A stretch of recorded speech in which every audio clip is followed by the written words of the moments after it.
OVNI, phénomènes inexpliqués, témoignages, lumières étranges ou observations, zone parallèle, un lien avec l'inconnu.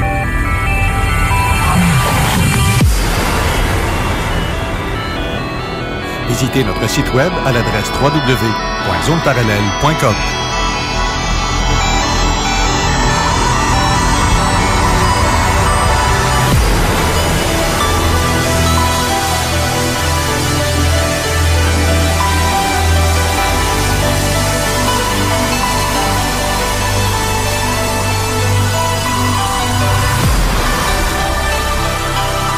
Voici Carole Lauzé. Bon samedi, tout le monde. On est samedi le 16 juin. Je vous rappelle qu'aujourd'hui, nous avons une activité spéciale ici en studio. C'est un événement Téléthon Enfants Soleil que Valier Rencontre organise ici. C'est parfait pour la famille. Il y a des hot dogs, des spectacles de marionnettes, il y a la maquilleuse, il y a des photos qui peuvent être prises ici dans la station. Il y a la visite de la station, donc j'ai volontairement laissé la porte ouverte de notre studio. Comme ça, vous allez pouvoir venir voir de quoi ça a l'air, en autant que vous entrez pas, mais vous pouvez regarder par la porte qui va rester ouverte. Il y a de l'animation aussi tout au long de la journée. Ça se termine à 13h cet après-midi. Ça commence maintenant. Tout est gratuit. Il y a des ballons pour les enfants, des activités pour les enfants. Tout est gratuit, sauf les hot dogs qui sont à 1$ et les dons de la vente de ces hot dogs sera remis à Opération Enfants Soleil. Alors, je voulais parler de mes invités d'aujourd'hui. J'avais à voir, bien entendu, notre ami chroniqueur Steve Zuniga, qui est la chronique « As-tu vu ça? » Bonjour, Carole. Bonjour, ça va bien? Oui, on a une belle journée. Oui, il fait très beau en plus. On est vraiment gâtés. C'est pour ce qui se passe à l'extérieur, ça va être super comme température. Oui, effectivement. Ça va apporter un petit peu de soleil dans votre cœur pour l'Opération Enfants Soleil. C'est donc bien cute, ça. Qu'est-ce que je viens de dire là, hein? Ouh! On a aussi notre ami Yann Van Ney de Garpan Ufologie. Bonjour, Yann. Bien, bonjour. Ça va bien? Très bien. Je vais faire une petite introduction pour te présenter. Tu es un des ufologues canadiens les plus actifs depuis 2010. Tu as fondé le Garpan en 2012.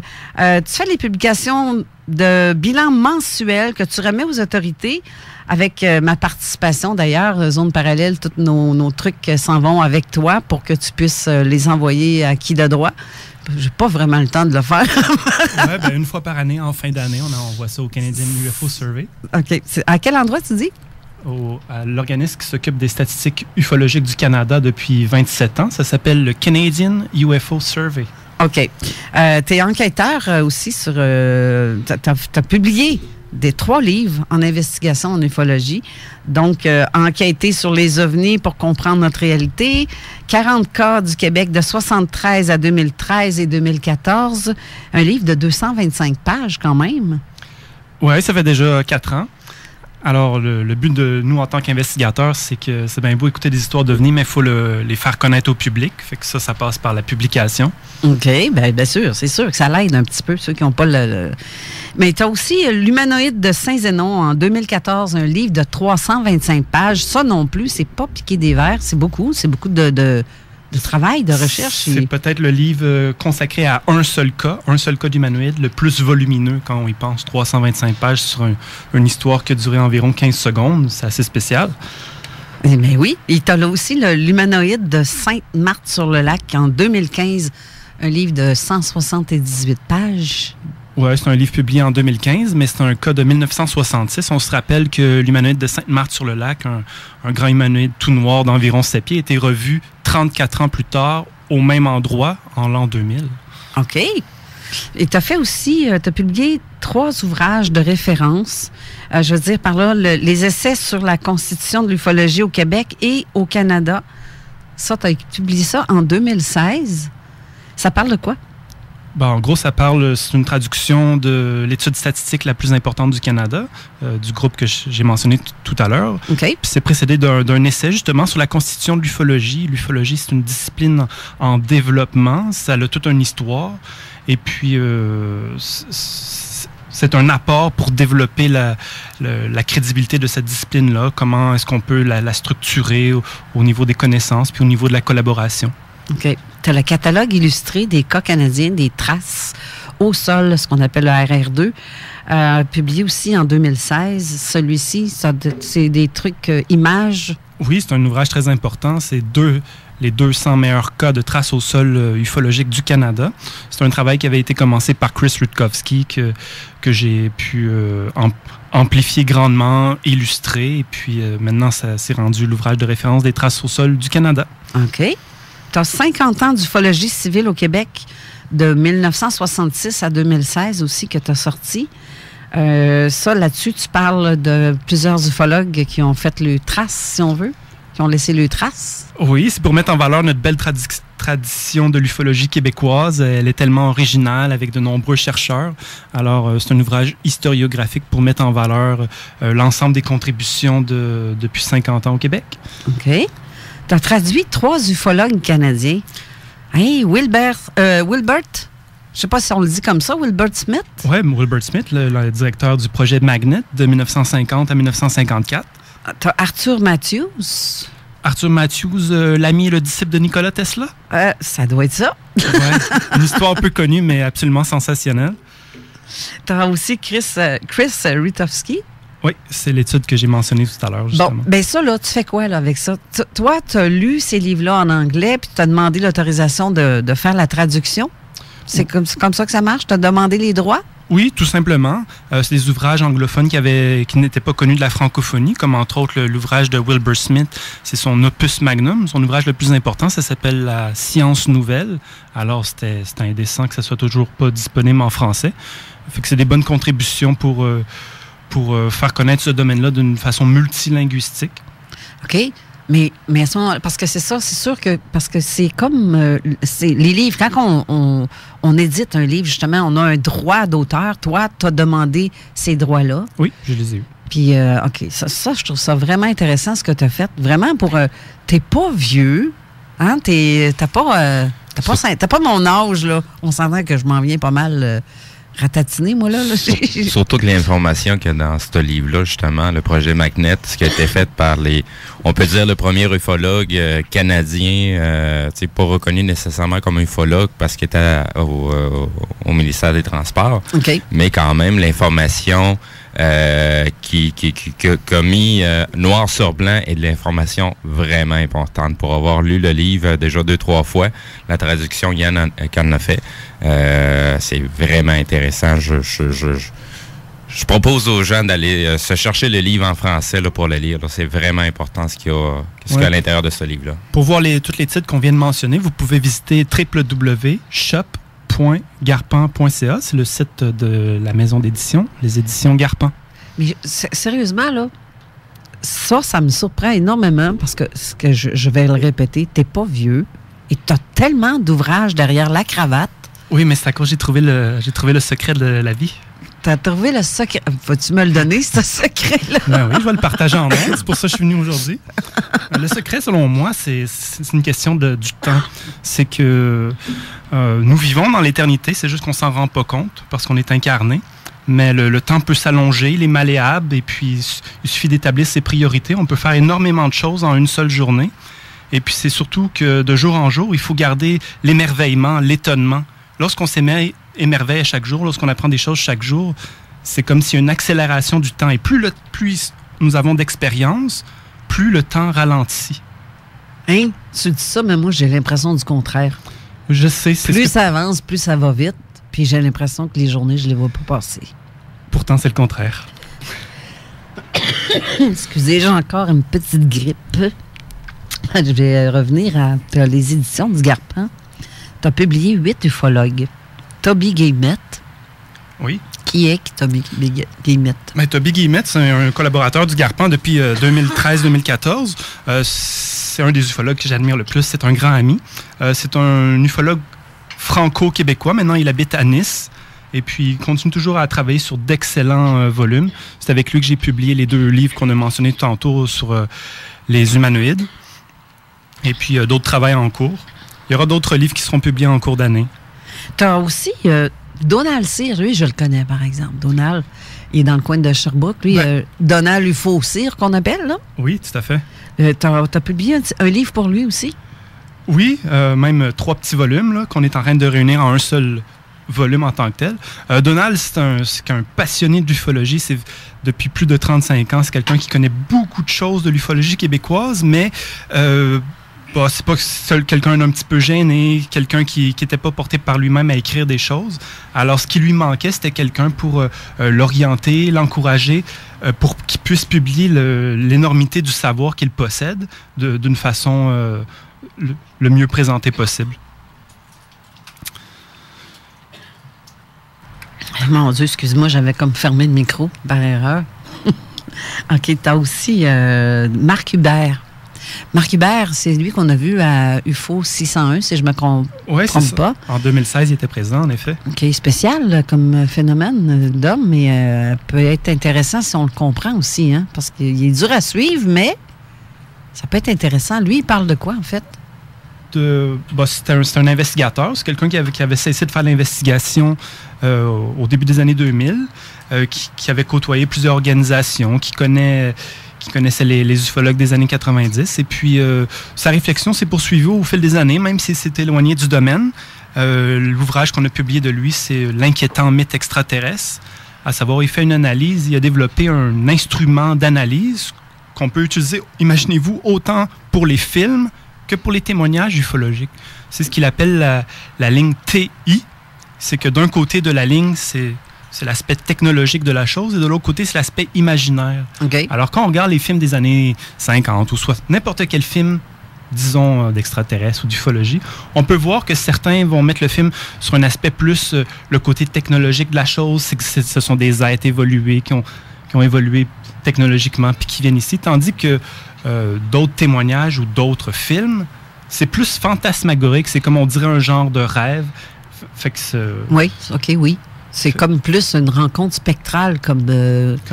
Cazot dit. C'est ça, mon bon ami Jean dit. C'est vrai qu'on devrait rajouter ça, le RS, dans la charte, parce que c'est quelque chose qui n'est pas vraiment parlé. Ça n'a jamais été...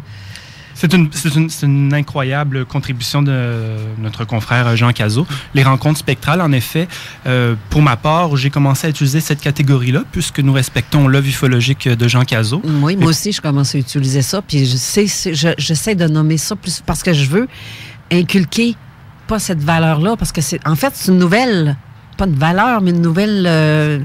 c'est un nouveau concept. C'est ça. Et j'aime ça, parce qu'une rencontre spectrale, c'est vrai que dans un sens, quelqu'un va avoir une vision de quelqu'un, d'un être qui va être en avant de toi, mais que l'autre à côté ne le voit pas. Et c'est vraiment, le gars, c'est un réel. Et c'est pas de la schizophrénie, là. C'est pas quelqu'un qui, nécessairement, qui souffre d'un trouble neurologique ou quoi que ce soit. Mais c'est vrai que la rencontre spectrale, c'est peu ordinaire, mais beaucoup. J'en entends souvent des types de rencontres comme ça. Des cas comme ça. Dans le sens, il y a d'autres concepts qui ont été développés en langue anglaise. Il y en a comme Jenny Randall va parler de l'effet Oz. C'est que non seulement la rencontre spectrale, c'est une expérience du témoin qui semble totalement déborder la réalité, mais c'est aussi accompagné de caractéristiques qui reviennent tout le temps. C'est comme ça que le champ de l'ufologie s'est développé. C'est qu'en comparant les cas, on s'aperçoit qu'il y a des paramètres qui reviennent, comme disons dans les rencontres spectrales. C'est cet effet d'Oz, où M. Cazot parle d'un effet de cloche, si je me rappelle bien, à savoir que c'est souvent accompagné d'un silence total et complet, non seulement des animaux, mais de la végétation, du vent. Le temps, comme si le temps était arrêté aussi. Tout à fait. Effectivement. Je trouve ça... Tu as aussi le grand ufologue européen aussi qui va publier avec toi sur... c'est un expert dans les RR3, les rencontres rapprochées du troisième type. On parle ici de M. Éric Zurcher. Oui, nul autre qu'Éric Zurcher. C'est Zurcher qu'on dit. Moi, j'ai toujours dit Zurcher. Peut-être que je suis dans le champ. Mais non, ça passe bien à l'international anglophone. Mais c'est ça. C'est un ufologue franco-italien qui est célèbre pour avoir publié Les apparitions d'humanoïdes en 1979, qui était un livre révolutionnaire pour cette branche-là de l'ufologie qu'on appelle les rencontres d'humanoïdes, les RR3. C'est aussi dans ce livre-là qui montrait que dès la fin des années 70, l'ufologie avait atteint d'une certaine façon, son point de fécondation totale. À savoir qu'en ufologie, l'ultime chose, semble-t-il, qu'on a découvert, c'est que c'est pas une expérience réellement distincte du témoin. C'est parallèle à lui. Ça s'inspire de la psyché du témoin. Puis, dès 1979, M. Zurcher avait écrit dans son livre qu'on dirait qu'on a affaire à un phénomène qui varie à l'infini en fonction du contexte puis en fonction des témoins, ou peut-être même en fonction de ce que le phénomène lui-même veut informer le témoin ou les conséquences sociales qui en résulteront à long terme. OK. Alors, un auteur fascinant. Je suis bien heureux de pouvoir publier en fin d'année, en octobre, son livre qui va s'appeler « Les rencontres rapprochées en Italie », 170 cas de la péninsule italienne. C'est énorme! 170 cas? Ça, c'est seulement les meilleurs, parce qu'on en a retranché. J'en ai retranché à titre d'éditeur d'une quarantaine. C'est un catalogue raisonné de 1927 à 2012. Alors, c'est un phénomène qui se poursuit encore de nos jours. Qui a évolué avec le temps. C'est vraiment un domaine fascinant, ce qu'on fait. Est-ce qu'il parle de rencontres spectrales aussi, lui, dans ses affaires? Il n'utilise pas cette conceptualité-là parce que c'est un concept, pour l'instant, uniquement utilisé par M. Cazot. Par contre, il va utiliser d'autres concepts que les ufologues européens vont parler, à savoir ce phénomène-là qui s'inspire de la psyché des témoins, Okay. qui va aller rejoindre une conceptualité, disons, de Carl Jung. C'est comme si c'est des archétypes. Parce que c'est comme des scénarios. Les gens voient des choses physiques. Ils vont voir un atterrissage dans leur cour arrière ou dans le champ. Ils s'approchent. Ils voient un phénomène. Parfois, ils vont avoir peur, ils vont se sauver. Mais lorsqu'ils vont revenir le lendemain, il y a quand même des traces qui sont laissées bien souvent dans les rencontres approchées. Le vaisseau s'est comme posé. OK. Alors, en dépit des traces, il semble-t-il que les témoins ont affaire à un scénario récurrent. C'est aussi ce que l'ufologue canadien qui s'appelle, le nom de famille, c'est Musgrave, avait développé des catégories comme quoi c'est stéréotypé. Lorsqu'ils se posent, qu'est-ce qu'ils font, les humanoïdes? Ben, dans un type de scénario, c'est qu'ils font semblant qu'ils réparent leur vaisseau, entre guillemets. Alors, c'est comme, ça va durer 120 secondes. Ils ont le temps de se poser, sortir à l'extérieur, sortir tous les outils, faire des étincelles, comme s'ils étaient dans une urgence ou une panne. Et puis, une fois que le témoin se présente, aussi longtemps qu'il reste caché, le témoin, les humanoïdes et puis le phénomène continue à opérer tranquillement. Aussitôt qu'il sort, disons, pour présenter son aide ou parce qu'il a fait du bruit et que les humanoïdes l'ont repéré, là, c'est une question de quelques secondes, 30 secondes, que les humanoïdes se précipitent à l'intérieur, souvent, encore une fois, d'une façon stéréotypée, en utilisant une petite porte, et puis le phénomène termine de la même façon, avec un éloignement fulgurant à toute distance. N'est-ce pas, Steve? Ça te rappelle des cas? Oui, plusieurs. Mais je voudrais revenir justement, tu parlais de Zurcher. Le gilet que tu portes présentement, j'ai pas le mien ce matin, mais toi, t'as le tien. Parle-nous donc un peu de ces illustrations-là, les gilets qu'on a du côté Garpin. Donc, oui. C'est des illustrations justement de témoignages. Sont vraiment, vraiment, mais vraiment beaux, les gilets, là. Moi-même, j'en ai pris un, ma conjointe aussi. Donc, parle-nous donc des gilets qu'on a. Ben ouais, on en offre 6-7 modèles. C'est pour la promotion de ce livre-là qu'on trouve un événement important. Non seulement c'est au Québec qu'on publie un grand ufologue comme Éric Zurcher, mais en plus, c'est que ça a été un processus de création fascinant. Fait qu'à titre d'éditeur, je suis capable de savourer ce type de plaisir-là. Je l'ai fait avec Donald Cyr, je l'ai fait avec Marc Hubert, mais avec Éric Zurcher, j'ai demandé des dessins pour certains des 170 cas qu'on a publiés dans ce catalogue raisonné.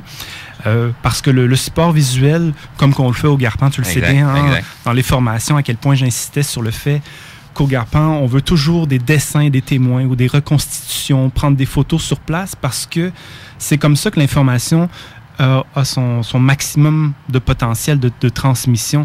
Une image vaut 1000 mots, puis c'est le cas de le dire. Exact. Même dans des causes que c'est quelqu'un d'autre qui fait le dessin pour le témoin, on prend le temps de faire la vérification avec le témoin si ça concorde avec ce que le témoin a vu. Donc, c'est quand même des preuves assez importantes qui nous donnent qui nous donne un peu de viande, voir un peu les choses que les gens vont voir durant ces événements-là. Il y en a beaucoup qu'on peut rattacher justement au fameux gilet qu'on a des cas de Zurcher. Soit dit en passant, alors vous pouvez vous procurer ces gilets-là avec les dessins originaux d'Éric Zurcher sur le site de la maison des éditions Garpan au www.shop.garpan.ca. Il y en a du stock sur shop.ca? Oui, bon, on a 3 sites aussi. Allez voir garpan.ca, qui est notre principal site avec la publication de nos investigations. Puis le troisième, on va en parler plus loin. OK. Tu as aussi La science nouvelle par Wilbert B. Smith, que je vois aussi dans ta liste.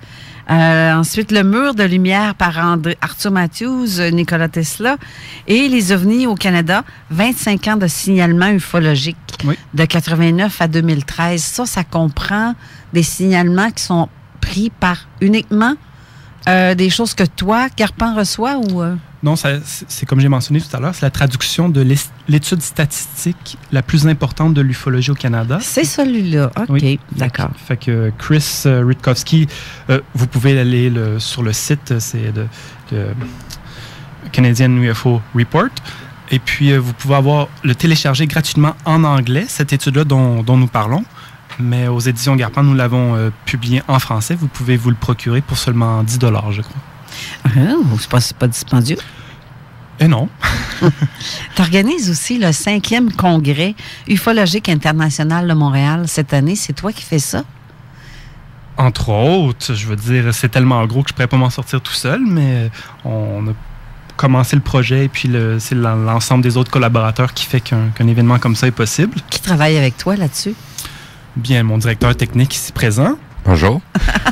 Steve. Et puis aussi le fait que M. Richard Glenn, dans le sens c'est le 5e congrès ufologique international de Montréal, c'est à cause qu'il y en a eu 4 auparavant que j'avais co-organisé avec M. Richard Glenn d'Ésotérisme expérimental. Oui. Alors ça sera toujours à Montréal. C'est une tradition qu'on veut vraiment poursuivre parce que depuis 2014, quand on a commencé, le but a toujours été que c'est un rassemblement de l'ensemble de la communauté ufologique du Québec. C'est un lieu pour qu'on puisse présenter les meilleures recherches de chacun des groupes sans exclure personne.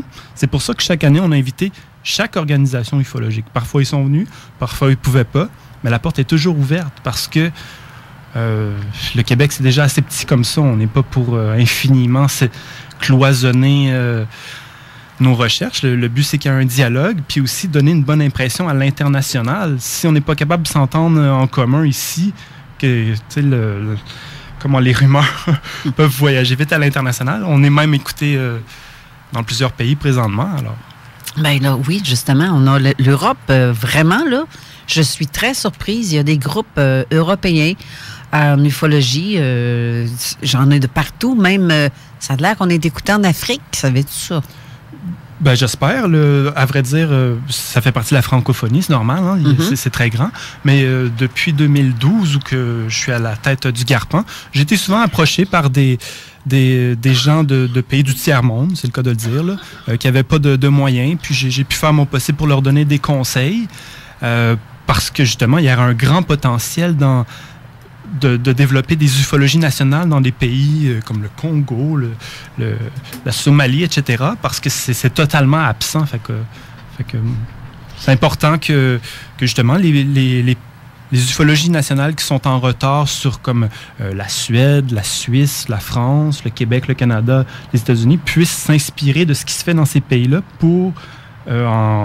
Au lieu que ça prenne 30 ans pour développer l'ufologie, il suffit de quelqu'un sérieux, puis en 2-3 ans, ça peut se développer une ufologie sérieuse à un niveau national. Surtout que c'est des endroits où ils se sont passés, historiquement parlant, beaucoup de choses dans ces endroits-là. Oh oui, c'est vrai. Ça serait fascinant de voir justement des gens qui s'occupent de ces investigations-là, des témoignages qui arrivent dans ces secteurs-là, comme tu parlais, le Congo, tout ça. Tu as tout à fait raison là-dessus, hein?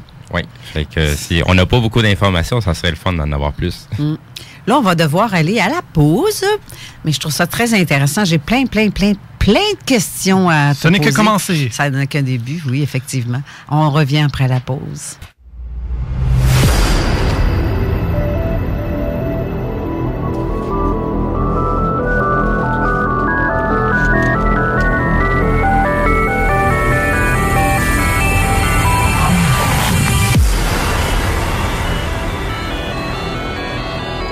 est de retour et je vous rappelle le texto, ceux qui veulent nous écrire, c'est le 581-500-1196, 581-500-1196.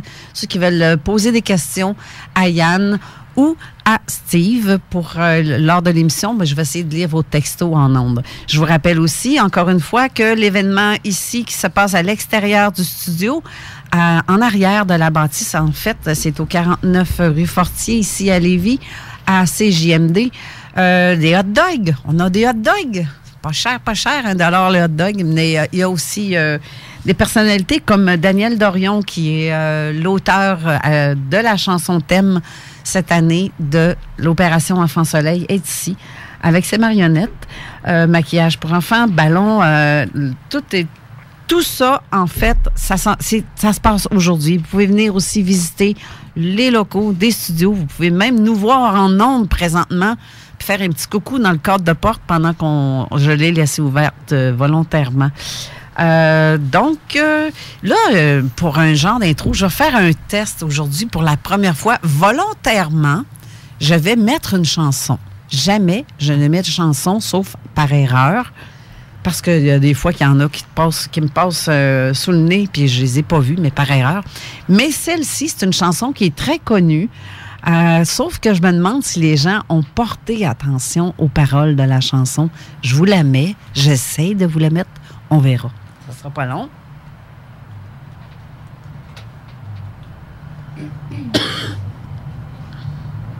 Je sais pas si on l'entend. Ça n'a pas l'air à marcher. Ben, ça n'a pas l'air à marcher. Peut-être que je vais la...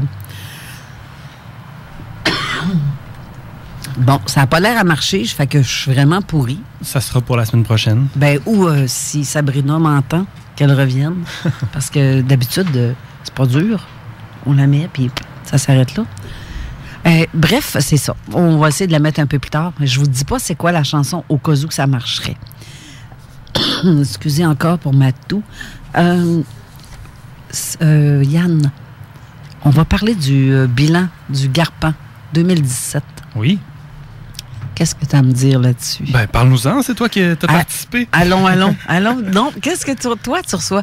Moi, j'ai pas grand-chose en 2016-2017. Peut-être 2016, mais pas 2017. Je pense que c'était 7 cas pour l'année passée. Mm-hmm. Ben, le bilan annuel du Garpan, c'est un bilan qu'on remet aux autorités chaque année. On le remet au ministère de la Défense, à la GRC ou à l'Association des directeurs de police. J'imagine qu'ils le lisent, malgré qu'ils ne nous donnent pas de réponse. C'est normal de leur part. Nous ne sommes à la base qu'un groupe amateur. On ne rapporte que l'ensemble des activités qu'on fait durant l'année. Mais depuis 3 ans, on rajoute en fin de bilan les contributions de d'autres groupes, entre autres Zones Parallèles. Et en 2018, le bilan va contenir 1 ou 2 autres groupes qui seront rajoutés. Okay. Le but étant de rassembler dans un seul bilan le plus possible de signalements ufologiques du Québec.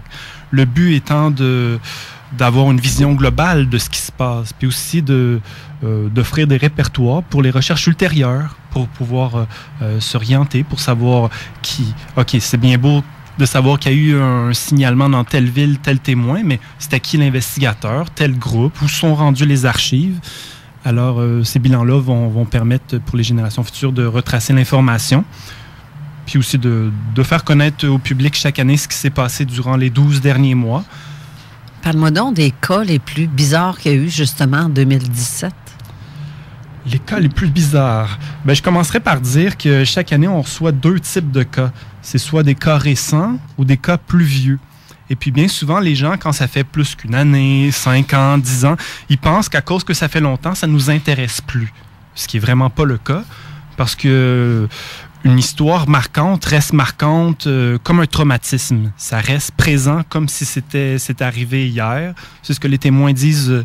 Ça fait 10 ans, mais je continue à y penser chaque jour. Je continue à être troublé. C'est vrai que les gens disent, c'est pas arrivé dernièrement, là, c'est arrivé il y a 20 ans. Non, c'est parce que c'est quand même important qu'on les rapporte, ces cas-là. Parce que ça peut correspondre à des cas de d'autres personnes qui ont vu aussi, même récemment, ou qu'il y a peut-être plusieurs témoins de ces cas-là. Ben, c'est un des autres objectifs de publier les cas en tant que tels, puis entre autres par les bilans, c'est de trouver d'autres témoins des mêmes observations. C'est comme on fait présentement avec la place Bonaventure, le code de place Bonaventure. On remet sur le tapis ces trucs-là, justement, parce que il y a des nouveaux témoignages qui sortent. Oui. Et puis c'est des cas. Les témoins affirment des choses que personne n'a parlé à date. Puis il y en avait des centaines, sinon des milliers de témoins de cet ovni-là. Mais c'est le temps, même là, si quelqu'un a été témoin de ça, justement. Oui, contacter un groupe ufologique, peu importe c'est lequel. Au Garpan, je pense qu'on est rendu à trois témoins de la place Bonaventure. Ah oui? Qui se sont dévoilés seulement 20 ans plus tard, 22 ans plus tard. Mais justement, ça permet de donner des pièces au puzzle. OK, toi, t'étais où quand ça s'est passé? Ah, t'étais dans ce quartier, dans ce bout-là du quartier. Toi, t'étais à l'autre bout du quartier. Toi, t'étais à l'autre bout de la ville.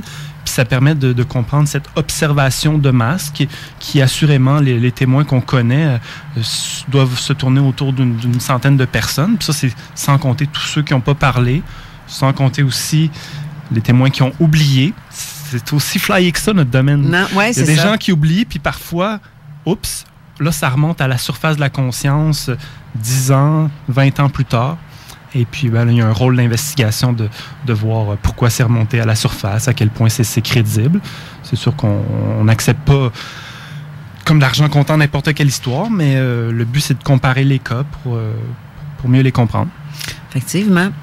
Ensuite, tu as comme d'autres cas assez spéciaux. Est-ce que tu as eu des rencontres rapprochées dans dans ton bilan 2017? Est-ce qu'il y a des cas comme ça?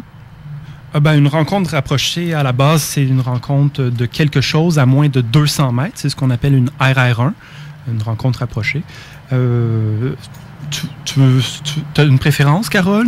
Un humanoïde, oui, un triangle, une boule lumineuse? Ah, n'importe quel. Un phénomène inexpliqué? Shoot-moi-en. Shoot-moi-en, j'en mange de ça, moi aussi. Je veux tout savoir. Tout! Je dirais, pour le bilan 2017, on a quand même fait un résumé, Steve et moi, à l'émission de Jean Lavergne. Exact. Comme qu'on fait chaque année pour... salut Jean, en passant. On salue notre ami Jean Lavergne, qui est venu justement ici. Oui, continue, je t'ai coupé.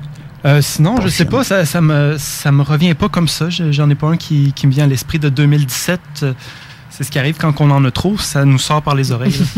Toi, Steve, ça te rappelle rien? Il n'y a pas des trucs qui te rappellent? Côté de 2017, on a eu... quand on est allé à Saint-Basile? Oui, exactement, Saint-Basile. Dans Port-Neuf? Oui, exactement. C'est fou, ce coin-là, hein? Pas mal. Il y a vraiment beaucoup de trucs dans ce coin-là, Port-Neuf-le-Binière. Oui, puis je te dirais, honnêtement, on est loin d'avoir fini. Tu sais, d'une façon ou d'une autre, quand on commence une investigation... c'est rare que ça va se faire en l'espace de quelques semaines et go, on a terminé. Surtout que c'est des cas en cours. Il se passe encore des choses dans le secteur. Il s'est passé des choses dans le secteur dans le passé.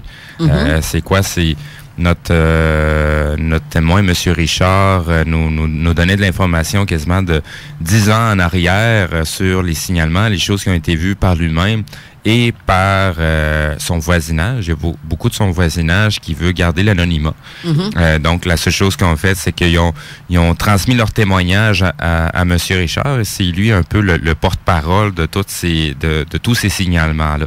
Donc, c'est encore en cours d'investigation. On va continuer. L'été passé, on est allé faire un petit tour dans le secteur. Cet été, on va retourner à nouveau. Dans 2 semaines. Oui, exactement. Donc, on va sortir de l'information bientôt, mais faut comprendre qu'une investigation, c'est jamais vraiment terminé. Il y a toujours des nouveaux éléments. Comme même là, justement, le cas qu'on parlait tout à l'heure de Place Bonaventure, oui. Il y a des nouveaux témoins qui viennent de se rajouter, qui avaient rien mentionné à l'époque. Donc, c'est ce qui nous arrive dans la majorité des cas. C'est qu'il y a des choses qui se rajoutent dans le temps. Il y a des gens qui se sentent plus à l'aise de parler que c'était pas le cas auparavant.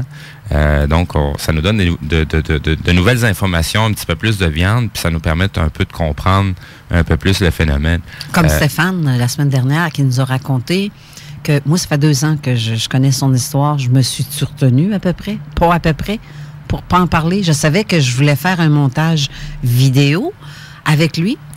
Et j'étais censée le rencontrer, mais il est quand même 3 heures d'ici. Là. C'est comme pas évident pour lui de descendre Québec, puis moi monter là-bas, parce qu'on est comme... Ça n'a jamais fonctionné. Mais je me réservais une vidéo avec lui, fait que j'en parlais pas. Mais que ça te gruge-tu en dedans quand tu sais qu'il y a des éléments que personne ne sait, et que ce gars-là, il a un temps manquant aussi. Oh. Il y a un temps manquant de... Tu sais, comme pour lui, il est 11 heures. Il a l'impression d'avoir couru après cet engin-là parce qu'ils ont vraiment suivi avec leur véhicule. Quand ils sont revenus à où est-ce qu'ils travaillaient, il était 4h42 du matin. Puis pour lui, c'est qu'ils l'ont suivi pendant seulement qu'1 heure. Là. Oui, exact. Et ça, c'est pas le seul à avoir du temps manquant comme ça. Non, il y a plusieurs signalements, justement, où les gens ont l'impression d'avoir vécu un événement qui a duré quelques minutes. Et en réalité, il s'est passé des heures et des heures. Des fois, même le soleil a eu le temps de se coucher. Mm-hmm. Donc, c'est assez... comment je pourrais dire ça? C'est assez frappant comme événement. Ça doit être très déstabilisant de parce vivre que, ce genre de... surtout dans les années 90 comme ça, ou dans les années 60, parce que tu parles des vieux cas, Yann, justement, que les gens n'osent pas parler. Mais dans les années 60, là, on s'entend-tu qu'il n'y avait pas vraiment la technologie aussi élevée qu'elle est aujourd'hui? Et de voir quelque chose d'extrêmement lumineux et non aveuglant dans ce temps-là, j'ai un petit peu de misère à croire que c'est l'armée, là. J'ai un peu de misère à croire que c'est dans les années 60 que eux, à moins qu'ils aient inventé de quoi puis c'est des essais, mais ce qui me surprendrait énormément parce que la technologie n'était pas aussi avancée, encore moins dans les années 20. Je vais te mettre un bémol là-dessus parce que faut comprendre aussi que du côté technologie de l'armée, ils sont toujours 50 ans à l'avance sur ce qu'on a nous autres en tant que société. Oui. Donc, ça peut être probable que ça peut être l'armée. On n'a pas la preuve, par contre. Mais ça peut être très probable, très plausible que ça soit une technologie militaire.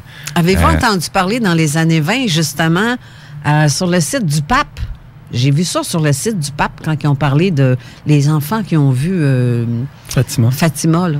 Oui. Avez-vous regardé sur la page web de Rome?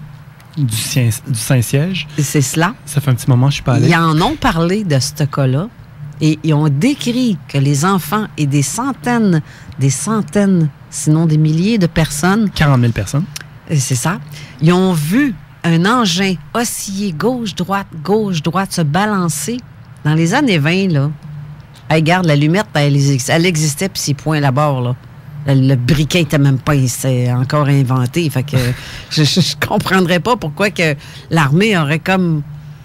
En tout cas, ça n'a aucun lien avec eux autres, là. Non, pas nécessairement. Justement, ça existe depuis... C'est à ça que je veux en venir. Mm-hmm. Si ça a été comme ça, dans le temps, je verrais pas pourquoi que dans les années 60, ça ne sera pas encore un phénomène semblable qui s'est passé. Ben, c'est pour ça qu'on n'a pas, tu sais, c'est un peu comme on se dit souvent, on peut pas arriver à faire une investigation puis dire hors de tout doute s'emmener pour la simple raison, que ça nous est jamais arrivé encore qu'un vaisseau va atterrir devant nous, il va y avoir une entité qui va sortir puis ils vont nous dire bonjour, je suis un extraterrestre de telle planète, je suis venu vous voir. Pas sûr que ça nous parlerait, moi. Non, c'est ça. Ça m'étonnerait pas mal que ça va arriver, c'est pas impossible non plus. Et puis qui sort sa map puis on est où ici?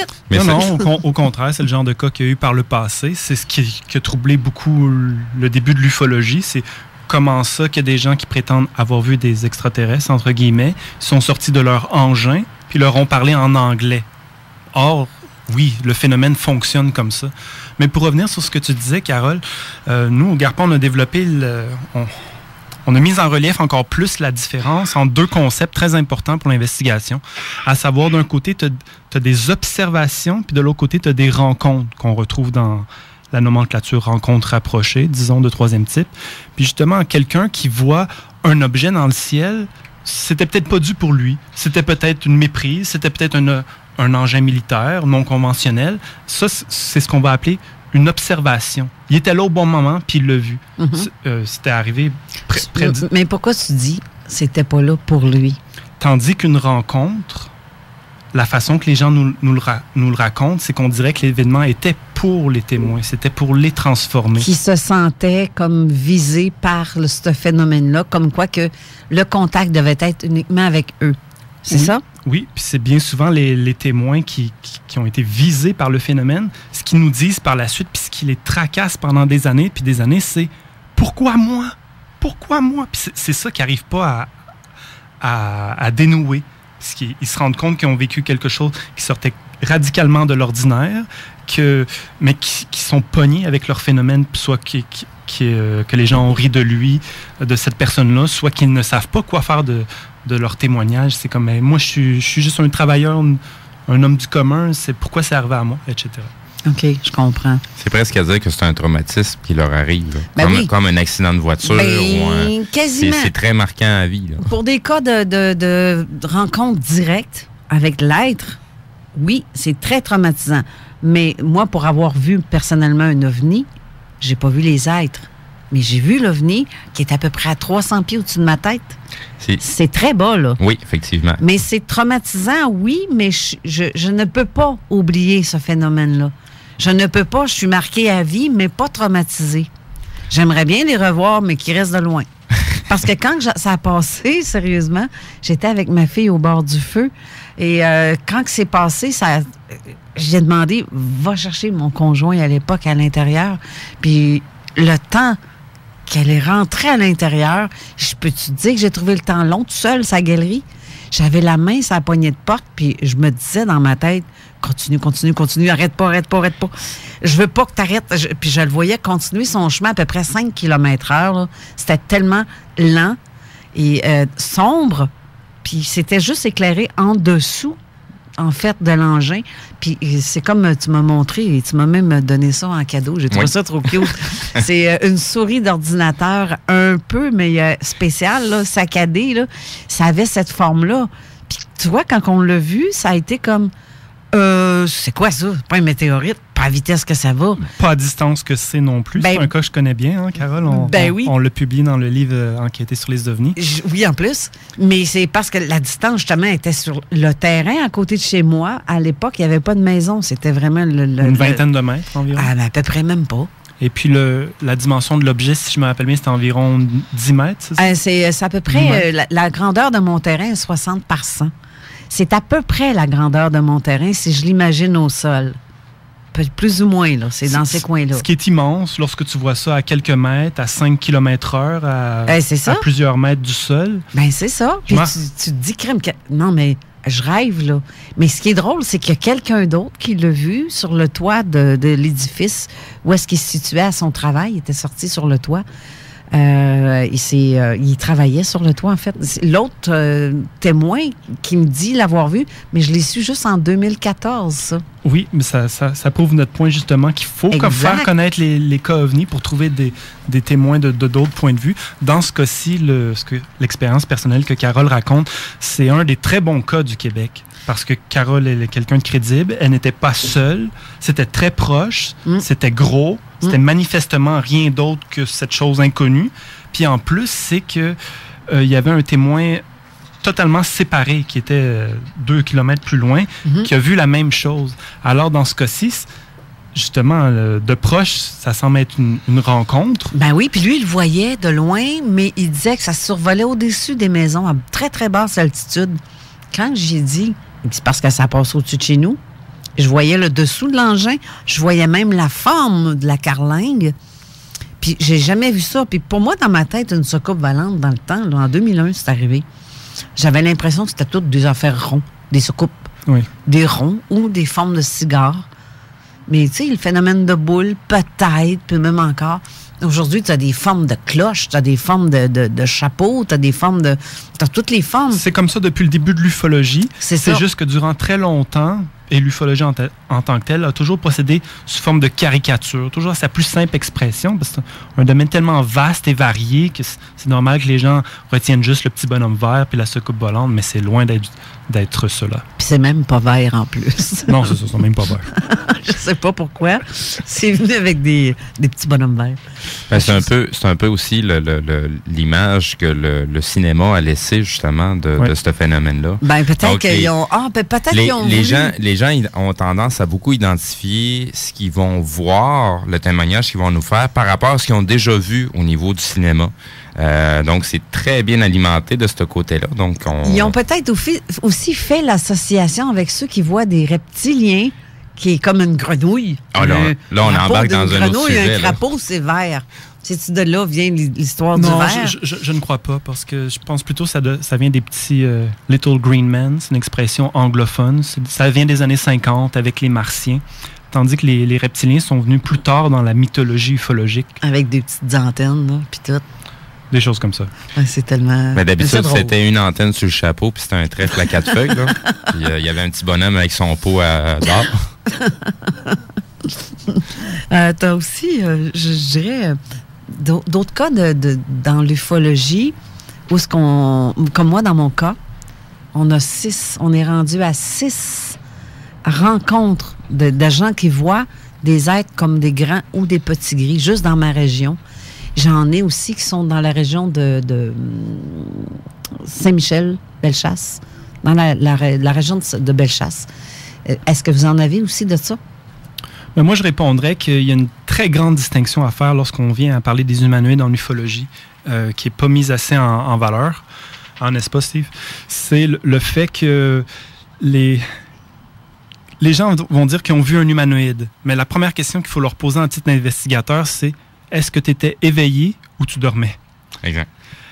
Parce que les rencontres d'humanoïdes, soit le jour, soit le soir, mais à l'état éveillé, à l'intérieur de la maison ou à l'extérieur de la maison, c'est beaucoup moins commun que ce genre de nouvelle expérience qu'on appelle les RR5 de nos jours. C'est que les gens, ils rapportent un témoignage comme s'ils se sont fait enlever, mais il n'y a strictement aucune preuve qu'ils se soient fait enlever. C'était durant la nuit, c'était dans leur lit. Puis c'est souvent ça, hein? Puis ils vivent quand même des expériences fort intéressantes, très détaillées, qu'il ne faut pas rejeter du revers de la main. C'est que des fois, dans justement, on appelle ça un peu comme une abduction. Des fois, elle va être physique ou des fois, elle ne sera pas nécessairement physique. La personne est partie, mais elle n'est pas partie physiquement. On peut parler un peu des sorties hors corps. Mais il y en a des cas qu'on les a vus, comme il y a le fameux cas où est-ce qu'il y a du monde en bas dans leur retour et qui ont vu sortir un corps, traverser la fenêtre et être enlevé directement comme si la personne... Oui, c'est ça. Le fameux ambassadeur de l'ONU c'est ça. À New York. En effet, ce sont des cas rarissimes, par contre. Parce que si cette dame-là, a été enlevée de corps, c'est possible que les autres aussi, ça a été de ce cas-là, mais comment peux-tu prouver, comme tu dis? Quand même que tu reviendrais avec, parce que la plupart aussi vont dire que le linge a été remis à l'envers, le lit a été déplacé. Il y a tout le temps des petits détails, des fois, qui fait que c'est anormal, que soit qu'ils ont des saignements au nez, peu importe, ou à certains endroits du corps, ils retrouvent des gouttes de sang dans leur lit. Oh, ils vont même avoir des marques distinctives sur le corps qui donnent l'impression que c'est une petite éraflure, mais finalement, c'est une éraflure qui prend beaucoup de temps à guérir. Ouais. Plus qu'une vraie éraflure normale qui va prendre quelques jours. À moins d'être diabétique puis que ça se soigne mal. Effectivement. Mais sinon, je sais ça, des cas comme ça, c'est délicat parce qu'on peut pas jurer on peut pas jurer que la personne dit vrai. Mais vous dealez avec ça comment, vous autres? Ben, comme j'ai dit, en faisant grandement la distinction, à quel point c'était une expérience vécue perceptuellement. Là. Je l'ai vu avec mes yeux devant moi, disons, comme l'humanoïde de Sainte-Marthe-sur-le-Lac. Mm-hmm. C'était 4 jeunes, ils l'ont rencontré, ils ont arrêté à 8 pieds devant eux, ils se sont sauvés. Quand ça s'est reproduit 34 ans plus tard avec un autre groupe semblable de jeunes hommes, de la même façon, même type de scénario, c'était quand même à l'extérieur. Ils l'ont vu, ils sont partis à courir pendant plus de 300 mètres, puis... ils sont allés rejoindre leurs amis puis ont fait la fête en buvant de la bière toute la nuit en ne pensant plus à ça. Bon, un cas comme ça, c'est très différent de type de témoignage qu'on a publié au Garpan. Allez voir notre chaîne YouTube Garpan Ufologie. Entre autres, le cas de la jeune dame française. Elle et sa sœur se sont comme fait abducter durant la nuit, mais sans aucune preuve matérielle, juste avec des souvenirs qui sont revenus dans les mois suivants. Mais n'en reste... Fait que c'est ça. Fait, tu sais, mettons pas tout dans le même panier, là. La différence est abyssale entre voir un être qui serait devant des témoins d'une expérience qui relève peut-être d'un niveau onirique. Si on commence à mélanger ça, on s'en sort plus, là. Il faut mettre les caractéristiques bien en évidence de chacune des strates de l'ufologie, des domaines. C'est pour ça que le domaine des abductions en ufologie, souvent, c'est pas les mêmes investigateurs de ceux qui vont s'intéresser à des ovnis vus dans le ciel ou des vaisseaux vus de proche. Il y a différents intérêts en ufologie, puis c'est normal, c'est tellement vaste, c'est pour ça qu'il faut respecter le travail de chacun. Il y en a qui vont se présenter comme moi, je travaille surtout avec des gens qui sont abductés, disons comme Colin Chabot, d'autres qui vont travailler avec plus l'investigation de terrain, comme Jean-François Primo. C'est important d'accepter la contribution de chacun, mais d'en le replacer dans le cadre qui leur revient et pas mettre tout ça sur le même étage. Parce que ce qui est drôle aussi, c'est que certains qui ont ces genres de rencontres affirment recevoir des messages de ces êtres-là dans le genre de « faites attention, la planète est en danger », etc. Ils ont tellement où il va t'arriver ci, il va arriver ça, reste tranquille, et qui se font jouer sans gants, sans vaseline, etc. je ris, mais c'est pas drôle, là. Mais c'est la façon dont je vais le dire, mais ils se font attoucher. Ils racontent ces êtres-là, que ceux qui ont été... par exemple, le cas de Sylvie P., où est-ce qu'elle a été... elle a eu... pas inséminée, si on veut, là. Il y a eu un contact physique et elle est tombée enceinte. Elle a eu des enfants. Je sais, connaissez-vous l'histoire un peu? Sinon, allez voir sur le site de MUFON. On en parle, le cas de Sylvie P. sur MUFON. C'est quand même intéressant, mais c'est étrange, mais elle n'est pas la seule à vivre ça, là. Non, c'est ça. Il y a plusieurs témoignages, même nous, du côté du Garpan. Il y a, rappelle-moi donc, Yann, de mémoire, les enfants qui ont été abductés. C'est un des cas qu'on avait présenté certaines images que eux-mêmes nous avaient dessinées. Oui, ben c'est le cas que je viens de mentionner, là, qui s'est passé en Bretagne. Une jeune fille de 18 ans avec sa sœur de 13 ans. Alors, c'est ça, tu sais, comme... Semble-t-il que les témoins sont totalement subjugués par une expérience qu'ils vivent. Après 70 ans d'études de nombreux investigateurs de ces cas-là, nous avons pu mettre certaines choses en relief. Moi, pour ma part, je ne m'intéressais pas à ça au départ en ufologie. Okay. Mais étant donné qu'on a reçu de plusieurs très bons cas de RR5, on les a investigés, puis c'est ce qu'on s'est aperçu. C'est qu'il y a surtout deux scénarios à l'œuvre. Un scénario vise à mettre le témoin dans l'angoisse et face à la responsabilité planétaire, qu'on est dans une période de changement, que la menace nucléaire, la pollution, qu'on doit révolutionner nos mœurs. Puis ça, comme on le sait, c'est une histoire sempiternelle. Ça revient chez les témoins depuis les années 40, même avant ça. Mm-hmm. Tandis qu'il y a un autre scénario que là, ça va être différent, comme dans le cas de Bretagne. Il se présente comme s'il vient, comme dans le cas du Maroc aussi, qu'on a le cas de Oujda 2011, il se présente comme une race extraterrestre qui sont venus sur Terre à un certain moment donné, qui viennent avec certains objectifs. Dans ce cas-là, c'était une guerre galactique, tout cela. Mais selon moi, ce ne sont pas des histoires à prendre à la base. Et je ne connais pas assez le cas de Sylvie P. Je le connais juste en général. Mm-hmm. Je ne l'ai pas étudié assez pour pouvoir, disons, me prononcer. C'est-tu vrai qu'elle a eu des enfants?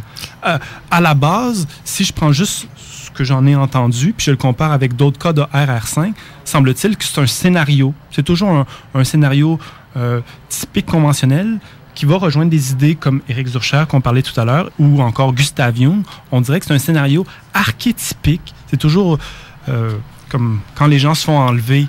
Ils disent « je me suis retrouvé sur une table de métal, elle était froide. » Oui. Puis il y avait des petits êtres alentour de nous, puis il y a toujours un chef. Puis parfois, le chef, c'est un grand blond, un humanoïde, d'apparence humaine. Parfois, c'est un insectoïde. Parfois, c'est un gris, mais il est plus grand. Bon, vous voyez, là, c'est toutes des histoires différentes. Mais pourquoi qu'il y a toujours le même paramètre qui revient? Que tu as comme la petite équipe d'auxiliaires qui sont plus petits, puis tu as un chef, puis c'est lui qui parle, puis c'est lui qui fait son message télépathique. Ou encore cette donnée-là qui revient sans arrêt, qu'à un moment donné de l'abduction, soit que la personne est encore sur la table, soit que c'est après qu'elle a été sur la table, ils la portent dans une autre pièce, puis là, ils le mettent devant un écran. Puis là, c'est comme une télévision ultra sophistiquée ou qui vit. Exact, oui. Fait que, pourquoi est-ce que ça revient toujours, cet élément-là, dans des expériences qui sont différentes des unes des autres? Des fois, c'était des insectoïdes, des reptiliens, des grands blonds, mais pourtant, c'est le même scénario. C'est pour ça qu'il ne faut pas le prendre, selon moi, comme une RR4 classique, que le corps a été enlevé, qui se retrouve dans un vaisseau extraterrestre, etc. Non, l'ufologie est plus flyée qu'on pensait. Bien souvent, c'est des phénomènes psychiques, des phénomènes de la conscience qui nous dépassent et dont les chercheurs du 21e siècle n'ont pas fini de creuser. Je sais que dans le cas de Sylvie P., parce que Marc Saint-Germain a écrit un livre sur ça, oui. Elle a des preuves physiques, elle. Elle a eu des preuves physiques et ça a été scientifiquement prouvé, si on peut dire, via la médecine. Parce qu'ils ont vérifié, puis quand quelqu'un qui n'a jamais eu aucune relation sexuelle et qui a une preuve qu'elle a perdu un enfant, ça fait weird un peu, là. C'est le traumatisme qui reste. Il y a aussi, il y a Pierre qui a fait une régression, qui a fait une régression avec Sylvie P. Donc, je suis un peu comme dans le cas à Yann. J'étais là présent quand que Marc a fait la conférence là-dessus sur Sylvie P avec Pierre. Mais j'ai pas eu le temps encore de vraiment entrer en profondeur sur leur investigation. C'est un cas qui a beaucoup de stock, là. C'est pas quelque chose qu'on va prendre une heure le temps de le lire. Puis, non, c'est ça. Moi, je les félicite au passage parce que, justement, le cas de Sylvie P., peu importe l'opinion qu'on peut en avoir, c'est une investigation bien faite. Oui. Elle a été faite rapidement, elle a été conclue, elle a été publiée, puis là, d'autres chercheurs peuvent analyser l'ensemble des données. Oui, c'est un fait. C'est un fait. Ça a été vraiment bien fait. Puis en plus, rapidement, oui, mais il y a eu beaucoup ils ont quand même investi beaucoup de temps en très peu de temps pour en arriver à pouvoir sortir l'investigation. Okay. Surtout que c'est un cas qui est quand même récent comparé à ce qu'on a habituellement, c'est des cas qui datent d'il y a 15 ans, 20 ans. Donc, c'est un cas qui est beaucoup plus récent du côté ufologie. On doit encore aller à la pause. Mais c'est très intéressant parce que j'aime ça. On va en profiter pour aller dire bonjour aux gens qui viennent nous visiter justement à la station. Oui, c'est justement, on a des gens qui rentrent, qui viennent nous voir, nous saluer à la porte parce que j'ai laissé volontairement la porte ouverte. Continuez de venir. On est là pour... on mange pas. Mais on revient après la pause.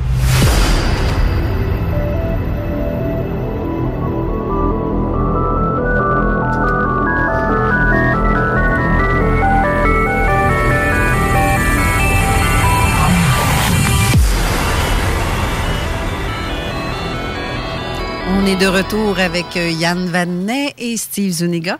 Il y a aussi, Yann, tu prépares aussi des soirées conférences sur l'histoire de la mémoire à l'Université Laval. Oui, à vrai dire, ça fait partie de nos activités régulières. OK. C'est qu'on fait des soupers ufologiques dans la région de Québec depuis 2015. Oui. D'ailleurs, on fait un souper ufologique ce soir. Ben oui! Dis-moi pas que t'es invité. Ben oui, regardons ça. Est-ce qu'on invite tout le public aussi à venir remplir la salle? Ben, il faudrait bien. Ça serait le fun, hein? T'as-tu déjà pas mal de gens qui ont réservé? Ben, j'imagine, c'est sûr, ça tourne toujours autour de 30-35 personnes lorsqu'on fait des soupers ufologiques au Normandin sur... Boulevard Amel. Boulevard Amel et coin Amel et Saint-Jean-Baptiste.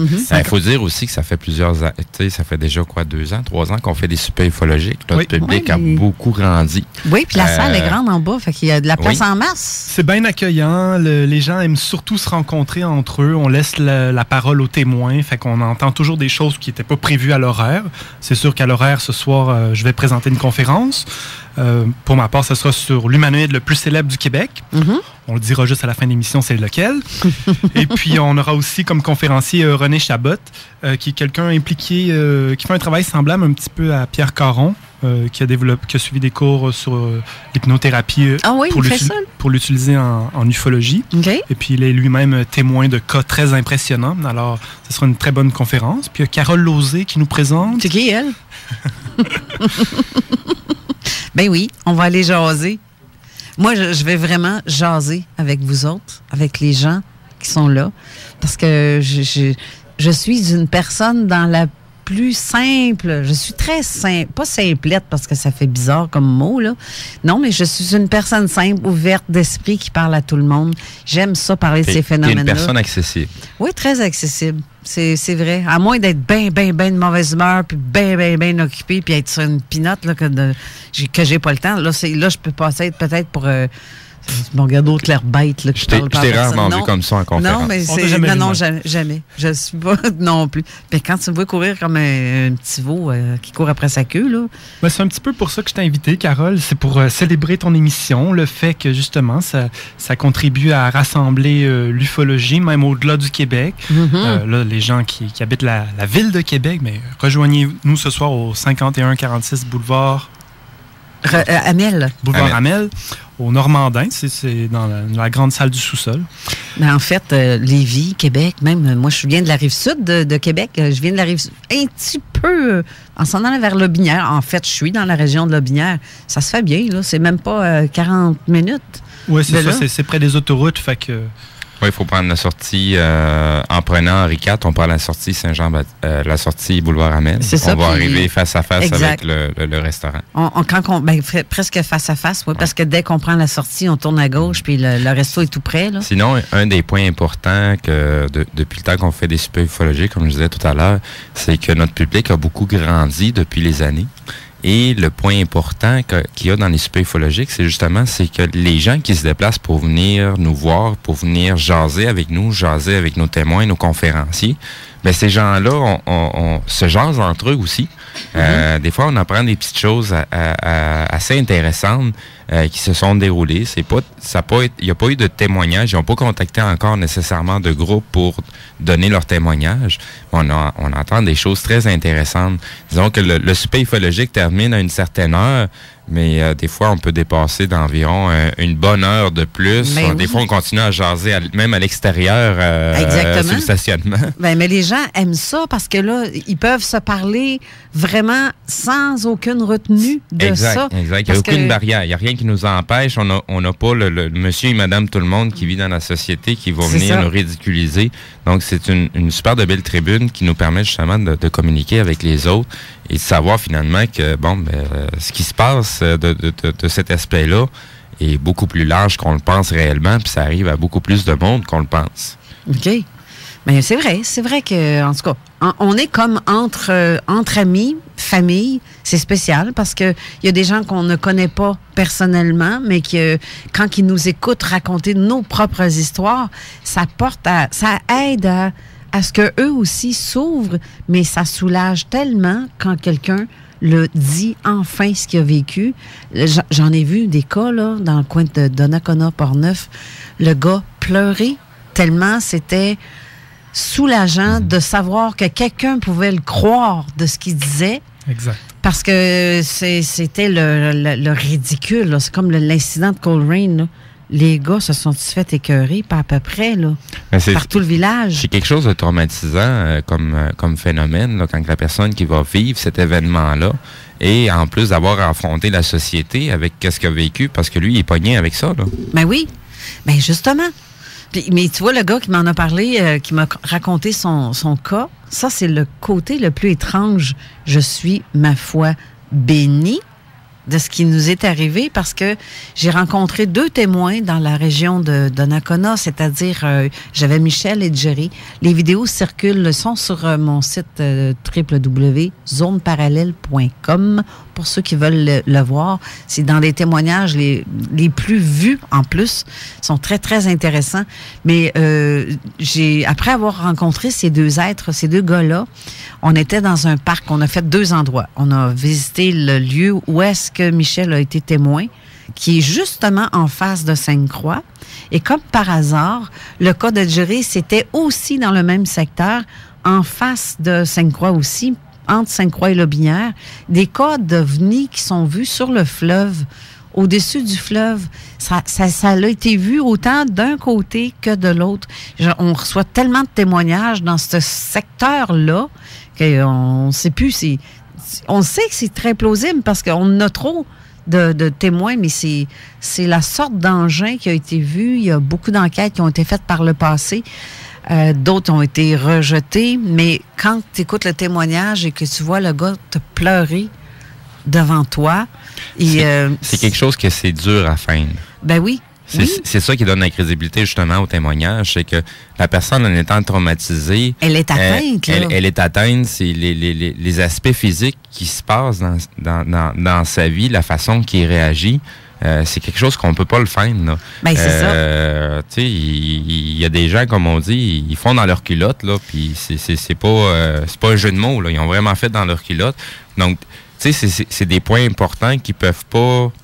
Tu sais, ça peut pas être quelque chose qui a été fabulé ou quelque chose qui a été inventé. Il l'a vraiment vécu parce qu'il réagit en conséquence. Et voilà. Puis tu vois, ce que je trouve déplorable, et je vais le dénoncer là, parce que je ne l'ai jamais vraiment fait, mais je vais le faire ici en ondes. Il y a une page Facebook sur la page de Portneuf. C'est comme la page Portneuf, là. Ils ont l'administrateur a récupéré ma vidéo. Ils l'ont mis sur la page en ridiculisant le témoin. Et ça, je trouve ça très déplorable. J'ai écrit en privé à ces personnes-là et j'ai demandé de retirer le niaiserie qu'ils peuvent dire face à ce témoin-là, que je trouve ça ridicule de faire ça et de se faire rire de lui. Exactement. À ce point-là, j'ai trouvé ça. Mais my God, si tu y crois pas, partage-le pas.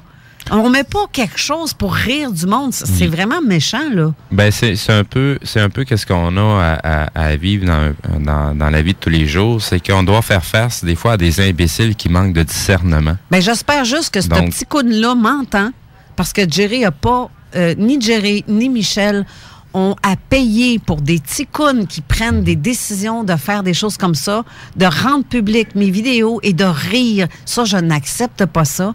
Et au point où j'ai fait une plainte à ces personnes-là, justement en privé, et j'ai demandé de retirer, sinon je lui envoyais une plainte officielle, mise en demeure, parce que c'est vraiment ridicule. Puis les gars, moi, je les connais, là. Pas parce que je les connaissais avant, mais je les connais, les cas. Je les ai enquêtés. On était 5 là, avec eux. Ils vont tout simplement démontrer leur niveau intellectuel. Ben là, c'est ce qu'ils ont fait, là. C'est ce qu'ils ont fait. C'est eux autres qui se tirent dans le pied plus qu'autre chose. Mais tu sais, c'est un peu... c'est une fermeture d'esprit au point de ridiculiser le monde, là. Oui, mais c'est normal, chers amis. C'est pas juste une question d'ouverture intellectuelle, c'est que parfois, pour bien des gens de la population, c'est que l'information s'est pas rendue jusqu'à eux. Pour eux, ça existe tout simplement pas. Il n'y a aucun bon cas ovni. C'est toute la science-fiction. C'est ça. Fait que tant aussi longtemps qu'ils vivront pas eux-mêmes, que ça n'arrivera pas à leur blonde, à leur mère, etc. Exact. C'est le niveau de fermeture qu'on trouve chez tous les humains, et même chez soi-même, on agit comme ça par rapport à certains sujets. Tu viens de dire, même que ça arriverait à leur mère, ça sera peut-être pas pareil. Non, au contraire, il y en a qui se sont fait interner pour ça, là. Mère, prends tes pilules, là, c'est pas normal, là. Ils croient même pas leur propre mère. Mais tu vois, ça dépend aussi du... je vais me retenir. Je vais respirer profondément. Qu'est-ce que tu voulais dire, Steve? Je vais respirer dans ce temps-là. Je voulais faire un lien en même temps avec ma chronique. C'est la raison pourquoi que je fais ma chronique. C'est que à travers tout ça, justement, avec des gens qui vont déformer ou ridiculiser les informations, on a tout autant aussi des gens qui vont falsifier de l'information, vont créer des événements, des témoignages, des phénomènes qui ne se sont jamais passés. Et c'est la raison de ma chronique, de pouvoir divulguer ces informations-là. Oui, parce que ça vient ça vient miner un peu le travail, justement, des ufologues, des gens qui s'intéressent, que c'est une passion, versus des gens que la seule chose qu'ils veulent avoir avec ce phénomène-là, avec des fakes, c'est d'aller chercher du capital public. C'est-à-dire d'avoir de la visibilité pour aller chercher du financement avec la pub sur YouTube, la pub sur Facebook. Donc, c'est de la grosse chenoute. Ça rapporte des sous à des gens qui en ont vraiment pas besoin. Et ça fait même pas avancer la cause. Ça permet juste de la faire ridiculiser encore plus. Exact. Et moi, ça donne quoi comme résultat? Ben, des gens comme tu divulgues. Ça me pue au nez. Ça me pue au nez. Je viens hors de moi. Tu le vois, là. J'ai les crocs qui ont envie de sortir, puis j'ai la petite bave là, qui coule chaque bord. Là. Non, moi, je préfère porter la défense d'un témoin, justement, parce que, merde, c'est pas vrai que tout le monde est fou à ceux qui voient ça. Exactement. C'est vraiment pas vrai qu'ils sont des fous. Je plains quasiment le gars, le type, qui rit de ces gens-là publiquement. Je le plains, mais en même temps, j'y souhaite qu'il tombe face à face avec quelque chose qui ferait une belle petite fouille par en arrière, pas de gants, pas de vaseline. Simonac, que j'y souhaite une affaire de même. Ça fait, oh mon Dieu, je suis hors de moi. Oh, on se calme. Mais on peut regarder vers de futurs plus lumineux. Oui, on va parler d'autres choses parce que ça me fait pomper. Profitons-en avant la chronique de Steve sur les fakes, tout ça. Oui. On va dire un petit mot sur le congrès qu'on organise les 27-28 octobre prochains. Mm-hmm. Alors, on en a dit tantôt, là, c'est le 5e congrès ufologique international de Montréal. Ça regroupera environ 18 conférenciers internationaux de divers pays, de la France, de la Suisse, de l'Italie, de la Suède, de la Hollande. Et puis, ce sera à Montréal. Ce sera à l'Université de Montréal. À vrai dire, ça va être le 2e colloque académique de l'histoire de l'ufologie au Canada. Juste le 2e. Le premier, c'était en 1980. Alors, c'était le temps que cette approche-là qui se veut professionnelle, qui se veut institutionnelle, qui se veut rassembleur entre des chercheurs rigoureux, puis même de niveau international, se passe à Montréal. C'est un événement ufologique à ne pas manquer. Du moins, si vous voulez encourager l'ensemble des recherches que notre petite communauté fait, aller sur notre site congrès.garpan.ca. C'est le site entièrement consacré à la description de cet événement avec l'ensemble des conférenciers. Vous pouvez acheter les billets qui sont toujours en spécial à plus de 50% de rabais. Alors, c'est seulement 50 $ pour assister en personne, rencontrer ces grands ufologues internationaux. Mm-hmm. Et 30 $ pour les gens qui vont prendre le billet virtuel. Le billet virtuel, c'est pas nécessairement que vous êtes obligé d'écouter durant 2 jours 18 conférences. Au contraire, ça va vous permettre, pour les 2 billets que j'ai mentionnés, d'écouter les conférences durant 14 jours qui suivent. On sait à quel point ça peut être exigeant écouter des présentations, surtout dans un domaine aussi riche que celui-là. En tout cas, faites le détour sur le site congrès.garpan.ca. Vous allez être surpris à quel point l'ufologie du Québec a grandement évolué, qu'on travaille les uns avec les autres, qu'on a rassemblé des chercheurs qui ont publié des études rigoureuses. OK. J'ai remarqué aussi, ça, je vais peut-être en faire sursauter plus d'un, parce que ce ne sont pas tout le monde qui sont au courant de ça. Tu fais partie aussi dans la revue pour les sceptiques du Québec. Je suis membre des Sceptiques du Québec. OK. Depuis 2016. Qu'est-ce que tu fais là-dedans? C'est ce que tout le monde se demande. Mais moi, c'est très clair. Il y a 2 raisons. Une qui est venue à la suite de l'autre. La première raison, c'était d'établir simplement un dialogue entre le groupe ultra-sceptique, il faut dire, des sceptiques du Québec. Ultra-sceptique par rapport au paranormal, par rapport à l'ufologie. Oui, c'est vrai. Ils ne l'ont pas cru parce que durant les années 90, il y avait des anciens ufologues comme Claude Macduff. Claude Macduff a quand même écrit peut-être un des top 5 meilleurs livres d'ufologie du Québec, puis pourtant, ça s'appelle Le procès des soucoupes volantes. OK. Un livre de 1975 qui regroupe les investigations d'UFO Québec. Mais même celui-là, il a rejoint les Sceptiques du Québec. Et puis, pour eux, c'était l'ultime preuve que, justement, votre meilleur ufologue de l'époque s'est joint à nous. Donc, il disait qu'il n'y avait rien. Pour ma part, c'est pour établir le dialogue autant entre les groupes de paranormal, comme l'autre jour, je vous ai entendu, toi et Jean Morissette, je connais bien l'histoire de Jean Morissette, comme quoi il y avait eu un manque de suivi de procédure lorsqu'il avait voulu prouver ses dons paranormaux. Mais moi, je dirais autant à Jean Morissette qu'à n'importe qui du domaine du paranormal ou de l'ufologie, soyez ravis que je fasse partie des Sceptiques du Québec parce que maintenant, je sers de relais entre vous et le groupe ultra-sceptique des Sceptiques du Québec. À quoi ça va servir? C'est présentez-nous vos meilleurs cas. Parce que si vous réussissez à convaincre ce groupe-là, qui n'est pas n'importe qui, c'est 300 intellectuels du Québec, c'est des professeurs par dizaines, c'est des chercheurs, c'est une revue qui a 30 ans, qui a publié 100 numéros.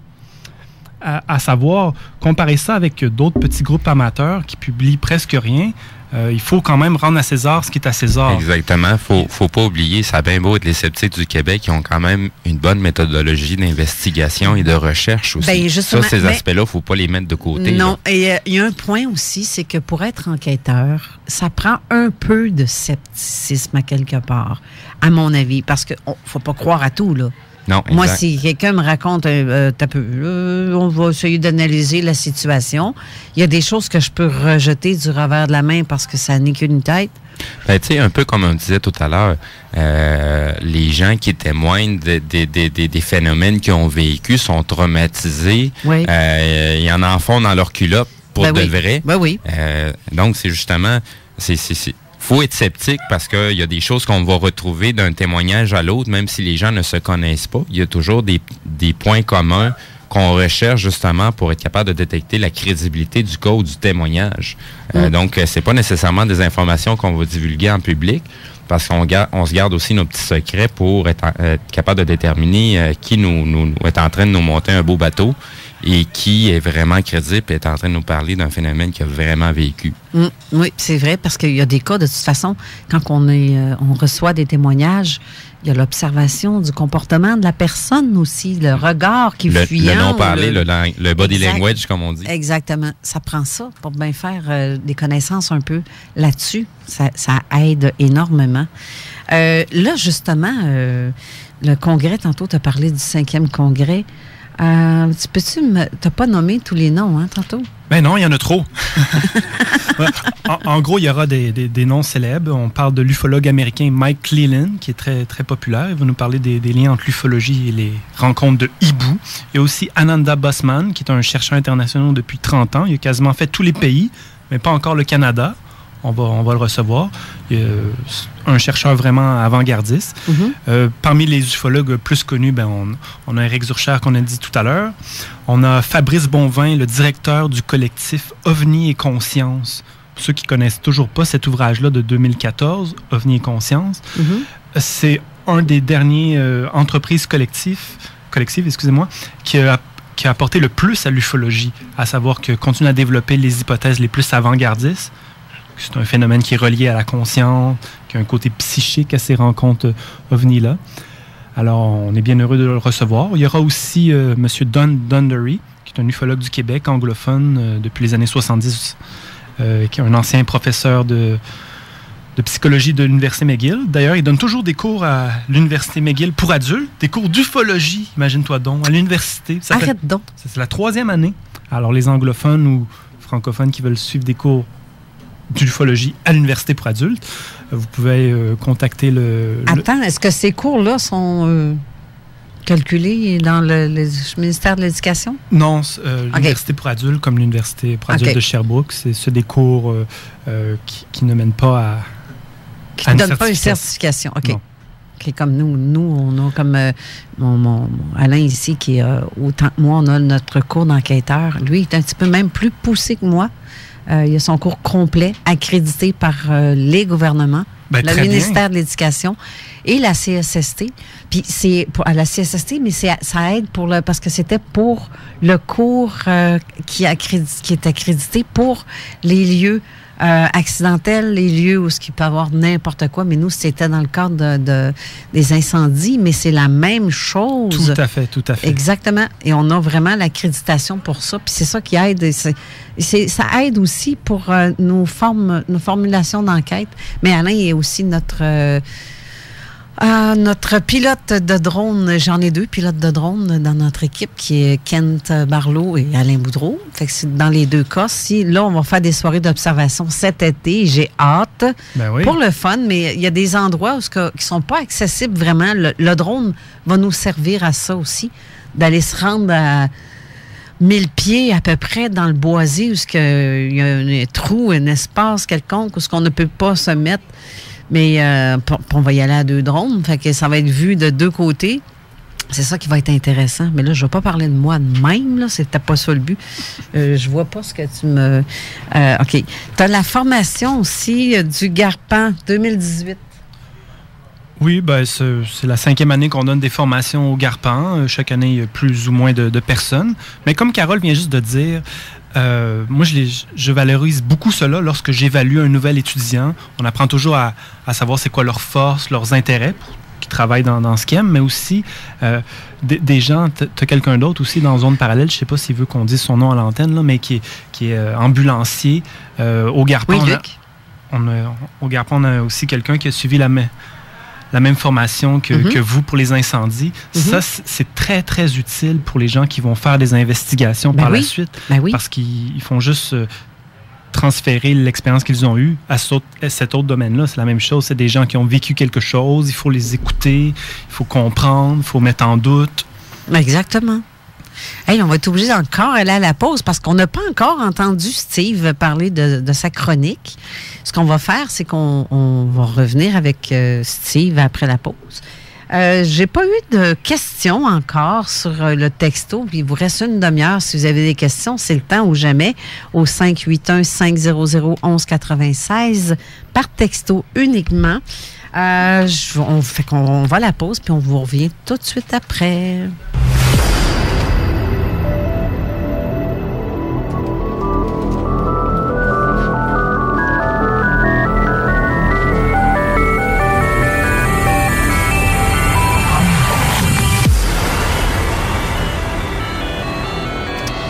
Des émissions comme la nôtre, il n'y en a pas des tonnes à travers le monde, en fait. Hein? Ni, je dis à travers le monde, mais il y a comme l'OVNI Show avec Jean Lavergne. Mais on a aussi en Europe des émissions comme... je veux le mentionner parce que c'est un ami à moi qui est Hachel. Je vais le nommer juste Hachel. L'émission, c'est sur Naturrock. Je vous invite à aller voir le www.surnaturrock.fr. J'ai mis sur ma page Zone Parallèle Facebook le lien pour aller voir sa page Facebook et sur sa page de l'émission, son émission. C'est une émission c'est très intéressant. Puis en plus, il change sa grille horaire pour pas nuire à la mienne. Je trouve ça cute un peu. Fait qu'il commence la sienne, tout de suite après la mienne. Fait que si vous voulez être dans le paranormal, les gens de l'Europe, de partout dans le monde, en fait, je vous invite à aller voir la page de mon ami Hachel sur naturrock.fr. C'est très intéressant. On va revenir maintenant à nous, notre bon ami Steve Zuniga, avec ta chronique « As-tu vu ça? » À un moment donné, je vais te mettre un thème musical, mais je suis plus habituée. Là. Chaque chose en son temps, c'est l'information qui est importante. Non, surtout. Mais sérieux, j'essaie de mettre une toune que je prends sur YouTube depuis tantôt, puis je suis pas capable. J'ai essayé tous les pitons, pas possible. C'est à moi que ça arrive, ces affaires-là. C'est moi le gars des pitons d'habitude. En plus, mais là, je vais vous le dire, c'est quoi la chanson? Vous irez l'écouter après l'émission. Je vous jure, vous allez être surpris de ce que ça dit comme parole. C'est une chanson de Michel Rivard. C'est une amie qui me l'a renvoyée cette semaine. Michel Rivard, si vous ne savez pas c'est qui, c'est le chanteur de Beau Dommage. Il a écrit une chanson qui s'appelle « Un trou dans les nuages ». Vous allez être surpris de voir le vidéoclip qu'on voit en plus sur YouTube. Mais écoutez les paroles, c'est vraiment un cas pas d'enlèvement, mais de contact ovni. Le gars raconte qu'il voit l'engin passer par un trou dans les nuages qui lui laisse une pierre bleutée, une espèce de pierre. Tu sais, même justement, les artistes ont déjà vécu des petites choses. Ben oui. Il y a quelques temps que j'avais entendu, je suis en train de regarder pas les rediffusions, mais ce qu'il y a de disponible du côté YouTube pour Tout le monde en parle. Et je sais pas si tu l'avais vu, Yann, c'est Tex Lacor. Ben oui. C'est la fois où il était avec François Bourbeau, justement. Exactement. Il y avait lui et Michel Barrette qui ont vu. Il y a Sonia Vachon aussi qui a vu. Je l'ai partagé sur ma page de Zone Parallèle. C'est clair que les gens voient, mais n'osent pas parler de ça parce que pour pas pogner des ticounes comme le gars de là-bas, là, que j'ai nommé tantôt. Mais il y en a d'autres qui en font une chanson. Oui, exactement. Mais j'ai l'impression que c'est ça. J'aimerais bien parler avec Michel Rivard. Si tu m'entends, Michel Rivard, contacte-moi donc, ça serait le fun. Bonne idée, ça. Mais je vais en avoir d'autres personnalités connues du public qui s'en viennent. Vous allez être surpris des grands noms qui s'en viennent. J'ai eu Sylvie Boucher et là, je vais avoir 2 autres grands noms. Je ne vous les dis même pas. Oh, comment? Je vais vous les dire hors d'onde. Je veux pas je veux pas briser le cue, mais ça va être spécial. Là. Faut pas toujours tout dévoiler nos punchs. Non, c'est ça. D'ici la fin, garde. Tu vois, le cas de Place Bonaventure, je ne l'avais pas dévoilé. Je l'ai gardé pendant 2 ans. C'est long, 2 ans. Oui. C'est très long quand tu connais l'histoire. Puis que, mais bref, c'est ça. Je connais l'histoire de ceux qui vont venir me raconter aussi. J'en ai une d'ici la fin de la saison estivale. Et l'autre, ça va aller en l'automne prochain. Mais j'en ai d'autres. J'ai rencontré des artistes qui sont prêts à venir quelques minutes, quelques temps pour parler de leurs expériences. Ça va être très intéressant à entendre. Ouais. Donc, aujourd'hui, pour ma chronique, as-tu vu ça?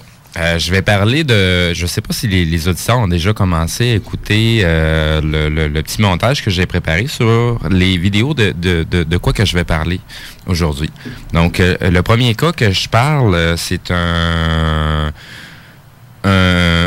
phénomène un peu comme atmosphérique. C'est un de mes amis, Maxime, qui m'a envoyé ça par Facebook, par Messenger. Donc, j'ai plusieurs de mes amis qui m'envoient des informations comme ça, des gens de notre public du côté Garpan qui nous envoient des choses. Donc, ça, c'en est un que je pense que toi-même, tu m'as dit, Carole, tu l'as reçu à plusieurs reprises dans ton Messenger courriel de Zone Parallèle. Donc, le fameux cercle dans le ciel. Cette année qu'on me l'envoie. Effectivement, donc, c'est un fake. Il n'y a rien de réel. C'est quelque chose qui a été créé, un peu comme je parlais à ma dernière chronique. C'est que, donc, on a des petites applications qui nous permettent de superposer des images avec le décor qu'on est en train de voir en utilisant tablette ou téléphone intelligent. Dans ce cas-ci, c'est vraiment un montage vraiment quand même professionnel, même s'il y a des détails qui nous démontrent justement que c'est un fake. Donc, en faisant la recherche sur la vidéo, j'ai tombé sur justement la recherche qui a été faite par un autre investigateur pour divulguer justement que c'est un fake. Donc, dans ce cas-ci, les points importants qu'on voit au niveau de l'image, c'est que c'est une image qui a été totalement créée. Donc, on voit un effet miroir dans le décor, dans l'horizon qui a été créé, qui permet d'avoir beaucoup d'art, d'avoir vraiment un horizon comme si on serait comme en plein bois. Donc, il y a cet aspect-là qui nous démontre tout de suite justement que c'est un fake, que ça a été créé de toutes pièces, ça a été fait sous logiciel tout simplement. Mais ceux qui veulent le voir présentement, pendant que tu parles, là, j'ai transféré, j'ai partagé ton truc de .com. Ça, je me demande si les gens ont déjà commencé à l'écouter, ça va être beaucoup plus facile de comprendre un peu ce que je suis en train de mentionner. Donc, tu m'avais aussi mentionné à la dernière émission, tu aimerais ça que je parle un petit peu dans mes vidéos, dans ce que je présente. Je ne vais pas le faire pour l'instant. Je manque un petit peu de temps dans mes journées. Là, je travaille pas mal. Je fais 60 heures par semaine. Donc, je ne vais pas avoir une voix très, très fatiguée. Donc, c'est pour ça que je préfère le mentionner publiquement ici, directement à ton émission. Donc, ça reste un petit peu plus vivant aussi en même temps. Ben oui, au pire, tu partages le podcast en tour de ça. Exact. Les gens vont voir qu'est-ce que tu en dis. Il y a le fait, c'est que quand je présente ces vidéos-là, quand que toi-même tu le vois, ou notre invité, ou des fois, je vais avoir des questions à laquelle je n'ai même pas pensé. Je sais que la vidéo que je suis en train de regarder, je sais que c'est un fake. Depuis le temps que je fais de l'observation des vidéos qui nous sont envoyées, parce que, comme on disait tout à l'heure, je suis le directeur technique du Garpan. Donc, je fais beaucoup de petites choses de côté montage vidéo. J'ai l'habitude de voir ce qui est trafiqué, tout autant que ça soit image 2D avec du Photoshop ou que ça soit du Illustrator, que ça soit n'importe quelle application qui a été utilisée, il y a toujours des petits points communs qui reviennent. Donc, c'est cette expertise-là que j'utilise justement pour faire ma chronique. As-tu vu ça? Mm-hmm. Donc, ça, c'était le premier vidéo. Je vais poster tout à l'heure, à la fin de l'émission, le lien pour aller voir l'investigation de la personne qu'elle a faite justement sur cette vidéo-là. Il y a beaucoup de détails, beaucoup d'informations, mais en même temps, ça va permettre, surtout pour nos auditeurs, de se faire aiguiser ses sens pour être en mesure de justement flaguer assez rapidement qu'est-ce qui est un fake et puis se faire avoir avec des niaiseries de même. Tout simplement, mettons que je vais passer à mon troisième vidéo. Parce que mon deuxième petit vidéo dans le montage, c'est un petit peu un cas à part de l'ufologie, mais qui fait quand même partie de l'ufologie. Je vais passer tout de suite à mon troisième vidéo. Le troisième vidéo, ça en est tellement aberrant à quel point que c'est un fake. Donc, c'est un phénomène qui s'est passé au Nouveau-Mexique. C'est un vaisseau qui est assez imposant. Ce qui est drôle, c'est qu'on n'en a jamais entendu parler dans aucune publication officielle. Mais c'est une vidéo qui est apparue sur YouTube. Donc, ce fameux vaisseau-là, je le flague surtout parce qu'il y a un point important que je veux que les gens sachent et comprennent. Quand on regarde ce genre de vidéo-là, on est en mesure de voir où est-ce que le focus s'est fait dans l'horizon et de faire un comparatif avec le focus sur le vaisseau. Ce qui arrive très souvent, c'est que le focus du vaisseau est tellement net et bien défini comparé à tout le reste qui est alentour. Ça, c'est un fait. Ça, c'est tellement flagrant comme détail qui démontre que c'est du fake, que c'est des images superposées, mais il y a encore des gens qui tombent dans le panneau. Dans le piège, mais c'est parce que les gens ne connaissent pas le... Il y en a, ça écoute un film, ça pense que c'est vrai. Là, non, exact. Puis je vais faire un petit lien en même temps avec les gilets du Carpan. On voit justement dans ces vaisseaux-là, c'est des témoignages des vaisseaux qui ont atterri. Ça ressemble pas vraiment à ce qu'on voit dans le troisième vidéo que je montre, où ce que ça a l'air d'une espèce de grande tour qui est en train de tourner sur elle-même et tout au-dessus d'une ville. Mais comme je disais tout à l'heure, il n'y a pas même de témoignage, il n'y a personne qui a révélé d'informations. Tu sais, surtout au Nouveau-Mexique, quand même aux États-Unis. Là. Regarde, il y aurait eu un MUFON US qui aurait déjà tombé sur l'affaire, mais c'est des vidéos qui viennent encore du même canal. Je trouve ça tellement drôle de les voir aller. Le canal s'appelle Area 51 sur YouTube. Ah, Magadon. Et ce que je disais tout à l'heure, c'est justement, c'est un groupe qui sont pas là pour faire avancer l'ufologie, ils sont simplement là pour aller chercher le financement dû à la publicité à cause que ça fait un effet wow. C'est ce que je veux dénoncer, justement. C'est qu'il y a des gens qui abusent. Je pense qu'on serait les premiers à être, en tant qu'ufologue, on serait très content d'avoir ce fameux financement-là qui est redirigé vers une gang de ticounes qui s'en sert pour avoir se faire un capital financier plus qu'autre chose. Ben, tu vois, ça nuit à certaines vidéos moi-même que j'ai pris de moi-même et je me fais dire que c'est du fake. Hey, c'est parce que je l'ai filmé moi-même, là. Je suis même pas capable de photoshopper quelque chose. Non, c'est ça. Je l'ai pas, l'espèce de logiciel Photoshop. Je sais pas comment ça marche. Les gens ont leur sens mal aiguisé pour dire qu'est-ce qui est un fake et qu'est-ce qui l'est pas. Hey, je me fais dire c'est fake ou ben non, c'est un avion. Hey, oh! Hey, oh, regarde-les comme faux, là. On a quand même une certaine expertise pour être capable de déterminer justement si c'est quelque chose qui est hors du commun ou que c'est quelque chose qu'on voit dans la vie de tous les jours. Exactement. Justement, parlant dans la vie de tous les jours, mon deuxième vidéo, c'est pas dans ce cas-ci, c'est pas un fake que je vous présente. C'est vraiment un phénomène on voit de plus en plus fréquemment. Il y a quelques années en arrière, c'était pas quelque chose de fréquent qu'on pouvait voir, mais ça arrivait quand même. Donc, ce que je parle, c'est l'effet comme un cercle d'arc-en-ciel qui se fait tout autour du soleil. Ouais. Comme si on verrait un arc-en-ciel qui touche pas terre. On appelle ça un parélie. Exactement. Quand c'est la Lune, c'est Merci, Yann, merci de le dire. Quand c'est la Lune, c'est un parasélène. Oh! Donc, t'es donc bien éduqué, toi. On rajoute des nouveaux mots à mon Non, c'est plus jeune que moi, puis ça parle, j'ai de la misère à... Ça fait partie de la formation du Garpan. Il y a une section astronomique, une section géologique. T'apprends-tu au monde à parler bien comme ça? Ou? Ben, ces mots-là, c'est très important parce que ça revient souvent. Puis tout le monde a déjà vu un parhélie dans le ciel. Oui, effectivement. Un genre de rainbow. Halo, mais... C'est ça. Exact. Donc, il y a beaucoup de gens qui vont confondre ce phénomène-là avec un signalement ufologique. C'est-à-dire que il n'y a pas juste ce phénomène-là au niveau du soleil. Il y en a plein d'autres qui ont été filmés. Disons que notre ciel se comporte bizarrement depuis quelque temps. Oui, hein? Il y a beaucoup de... On dira pas fort que durant le G7, notre ciel était clair et bleu et que du moment que le G7 est terminé, on recommence, ça repartit les gros nuages et la pluie. Chemtrail! Ouais, on le dira pas trop fort, mais ces choses-là aussi sont très, très souvent confondues avec des phénomènes ufologiques. Puis c'est des phénomènes qui sont très, très, très terrestres. On se pose encore la question, c'est qui le ticoun qui a décidé de nous envoyer de la marde sur la tête? Mais ça a l'air qu'on le subit pareil. Mm-hmm. Après ça, on se demande pourquoi les gens sont malades, exactement. Qui ont cancer, de ci, pourquoi de ça. Je mentionne ces infos-là?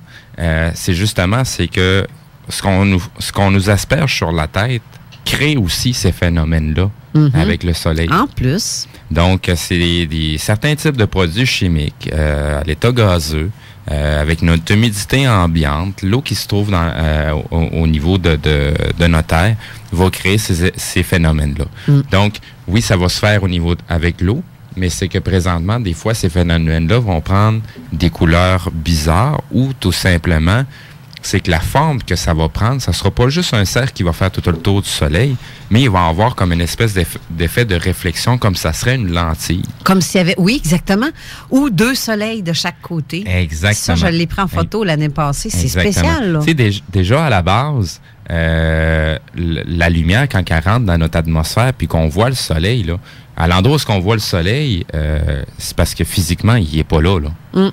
Tu sais, il y a un effet, j'ai oublié le mot, je l'ai sur le bout de la langue, là, mais tire dans ça. Il y a comme il y a comme un effet, c'est-à-dire que de courbure qui va se faire avec notre atmosphère. Donc, le soleil est à un endroit différent de ce qu'on le voit physiquement. Mais quand même, à cause de l'atmosphère, à cause de la quantité de schnout qu'on nous asperge, ça va créer différents types de phénomènes avec le soleil, de types d'arc-en-ciel, même à des moments que, voyons, il n'y a même pas plu, mais on voit déjà un arc-en-ciel. Ou ce que je vois ces derniers temps, ce que j'ai vu fréquemment, des arcs-en-ciel qui vont partir quasiment d'un nuage, puis vont s'en aller à un autre nuage sans même jamais toucher terre. Oui. Ça commence à être pété, là. Puis je suis pas le seul à le voir, là. Ouais. C'est déjà arrivé que je me promène, je suis en train de faire mon petit jogging. Je vais voir le phénomène. Les gens ont tellement pas tendance à regarder dans le ciel qu'on arrête quelqu'un. J'ai apostrophé quelqu'un. Je lui ai dit, hey, regardez, madame, est-ce que vous voyez ce que je vois? La personne a quasiment failli tomber sur son derrière parce que c'est pas quelque chose qui est habituel. Non, c'est vrai. Pas habituel. Ça arrive habituellement, mais les gens n'ont pas tendance nécessairement à regarder le ciel. Mais tu me fais penser à un autre phénomène aussi que c'est pas surnaturel, c'est vraiment naturel avec les appareils photo parce que tu parles comme l'effet lentille qu'on voit dans le ciel. Il y a beaucoup de personnes qui m'envoient aussi des photos comme quoi qui ont capté des petites boules vertes ou des petits points blancs à chaque côté du soleil en photo. Ce sont des uniquement... pixels Ou ça peut être ça, ou c'est tout simplement un reflet dans la lentille. Parce qu'une lentille, derrière la lentille, il y a une autre lentille. Oui.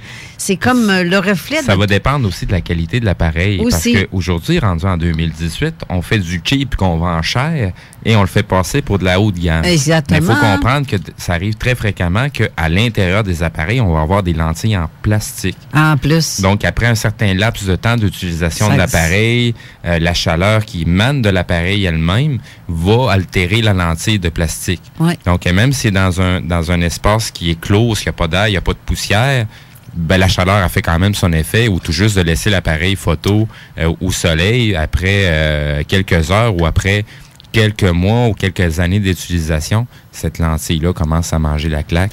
Ça donne de faux effets. Juste de prendre le soleil en photo, ça scrape un appareil. Oui, ben, j'ajoute, il y a l'effet qu'on appelle, je ne sais pas trop en français c'est quoi, là, mais c'est l'effet de contre-oblitération solaire. C'est-à-dire qu'on se met à l'ombre avec son appareil, puis on met le soleil juste à la limite avant qu'ils sortent de l'ombre, puis là, on filme le ciel. Et puis, grâce à cette technique-là, on est capable de voir des choses dans le ciel qu'on ne peut pas. Un petit peu comme quand on tombe au fond d'un puits, puis c'est en plein jour, mais on peut voir les étoiles durant le jour à cause qu'on est au fond du puits. Ça fait cet effet-là. Alors, c'est très intéressant. Je le mentionne parce que souvent, les gens, ils vont juste photographier des choses, puis ils voient des reflets, puis justement, c'est des reflets. Mais parfois, on dirait que c'est plus mystérieux. Ben, c'est ça. Mais il y a un autre phénomène aussi qu'on capte avec nos appareils photo, et les gens disent tout « un orbe ». Oh, un orbe! Non, c'est pas un orbe. Des fois, c'est de la poussière. On peut filmer, surtout en night vision, une vision de nuit. Mm-hmm. Des fois, on voit comme un brin de poussière, mais ça sort comme une boule. Exactement. On a l'impression de voir une boule flotter. Des fois, même une petite moustique, ça fait cet effet-là. Les gens ont tendance à oublier. Ils pensent parce qu'ils ont l'infrarouge sur leur appareil que c'est la lentille qui devient tellement précise qu'il va voir dans le noir. La réalité des choses, c'est que vous avez de l'éclairage à LED pour de l'infrarouge qui est tout autour de la lentille. Mm-hmm. Donc, ce qui nous permet de bien voir quand on a très peu de lumière, c'est parce qu'il y a une source d'éclairage. Cette source-là d'éclairage n'est pas visible par nous, mais par contre, la petite poussière qui est en train de passer devant la lentille, elle apparaît bien blanc, puis ça donne l'impression qu'il y a quelque chose qui vient de se passer devant nous qu'on n'a pas vu de nos yeux. Et j'ai fait le test moi-même. On est sur le bord du fleuve ici. Fait que le soir, quand c'est très humide, c'est humide le bord du fleuve, là. Vous ferez le test avec votre flash sur votre appareil photo. Prenez des photos du fleuve avec votre flash et prenez-en sans flash, mais avec une lumière externe qui est à côté. Vous n'allez pas voir la même affaire. Vous allez voir un paquet de petites particules de lumière, de boules. Vous allez avoir l'impression que c'est... Mais dans le fond, c'est des particules d'eau qui c'est en suspens dans l'air. Il y a tellement d'effets qu'on peut faire avec l'éclairage. Mm-hmm. Moi, j'ai fait partie du Club Optica à l'Université Laval. Et, tu sais, en studio, avec contrôle de lumière, on est capable de créer à peu près du n'importe quoi. Surtout encore, d'autant plus aujourd'hui qu'on a du Photoshop. Mais juste de jouer avec la lumière, les temps d'exposition, je ne sais pas si on a encore quelques temps devant nous. Il nous reste 5 gros. Il y a un certain monsieur, un photographe, que lui, ce qu'il faisait, c'était de la photo de longue durée. Okay. C'est-à-dire que lui se préparait des mois à l'avance pour aller prendre en photo certains types de chapelles. Bien des fois, il y avait les cimetières qui étaient juste à côté. Mais lui, son trip, c'est d'aller prendre des photos de nuit. Donc lui, ce qu'il faisait, c'est qu'il calculait ses temps d'exposition pour être capable d'éclairer certaines portions de son décor qu'il avait choisi, son plan de caméra. Mm-hmm. Donc, il arrivait la nuit, là, il prenait son appareil photo, il le mettait en exposition longue durée, mettons 1 heure. Donc, il savait tout ce qu'il voulait présenter. Il allait tout simplement se promener devant l'appareil, puis il allait éclairer avec une grande lampe torche. Donc, il savait que tel endroit sur la chapelle, il voulait le faire apparaître sur la photo. Donc, il devait rester 5 minutes avec sa lampe torche en train d'éclairer l'endroit qu'il voulait. Après ça, il se déplaçait, il s'en allait à un autre endroit. Il éclairait un autre spot. Et ensuite de ça, quand il terminait sa photo, il arrivait pour faire le développement. C'est vraiment débile ce que ça donnait comme effet. Ça donnait vraiment comme si ça serait un phénomène où ce qui s'est passé quelque chose, soit une hantise ou... Puis c'est créé de toutes pièces, là. C'est simplement une planification des temps d'exposition avec de l'éclairage. Fait que même si aujourd'hui on a du Photoshop, il y a quelques années en arrière, il y a 10 ans, 20 ans, 30 ans, on était encore capable de faire le même genre de choses sur le point de vue analogique. C'est-à-dire qu'on calculait, on le faisait à mitaine. Tout simplement, on était quand même en mesure de le faire. Effectivement. C'était ma petite parenthèse côté média, image. À la mitaine ou à l'exacto, avant c'était avec des jeux de pellicule. Exact. Il y avait toutes sortes de trucages, des cas célèbres. Pendant que tu me parles, Yann, justement, j'ai reçu un courriel, un texto pour toi. Oui. Attends, je rouvre mon écran. Il demande, bonjour Yann, c'est Colin Chabot ou René Chabot? Chabot ou Chabot, là, je ne sais pas, ça doit être pour le souper ufologique. La question, j'imagine. Colin Chabot, que vous pouvez retrouver sur Facebook, qui a publié un livre aux éditions de MUFON Québec.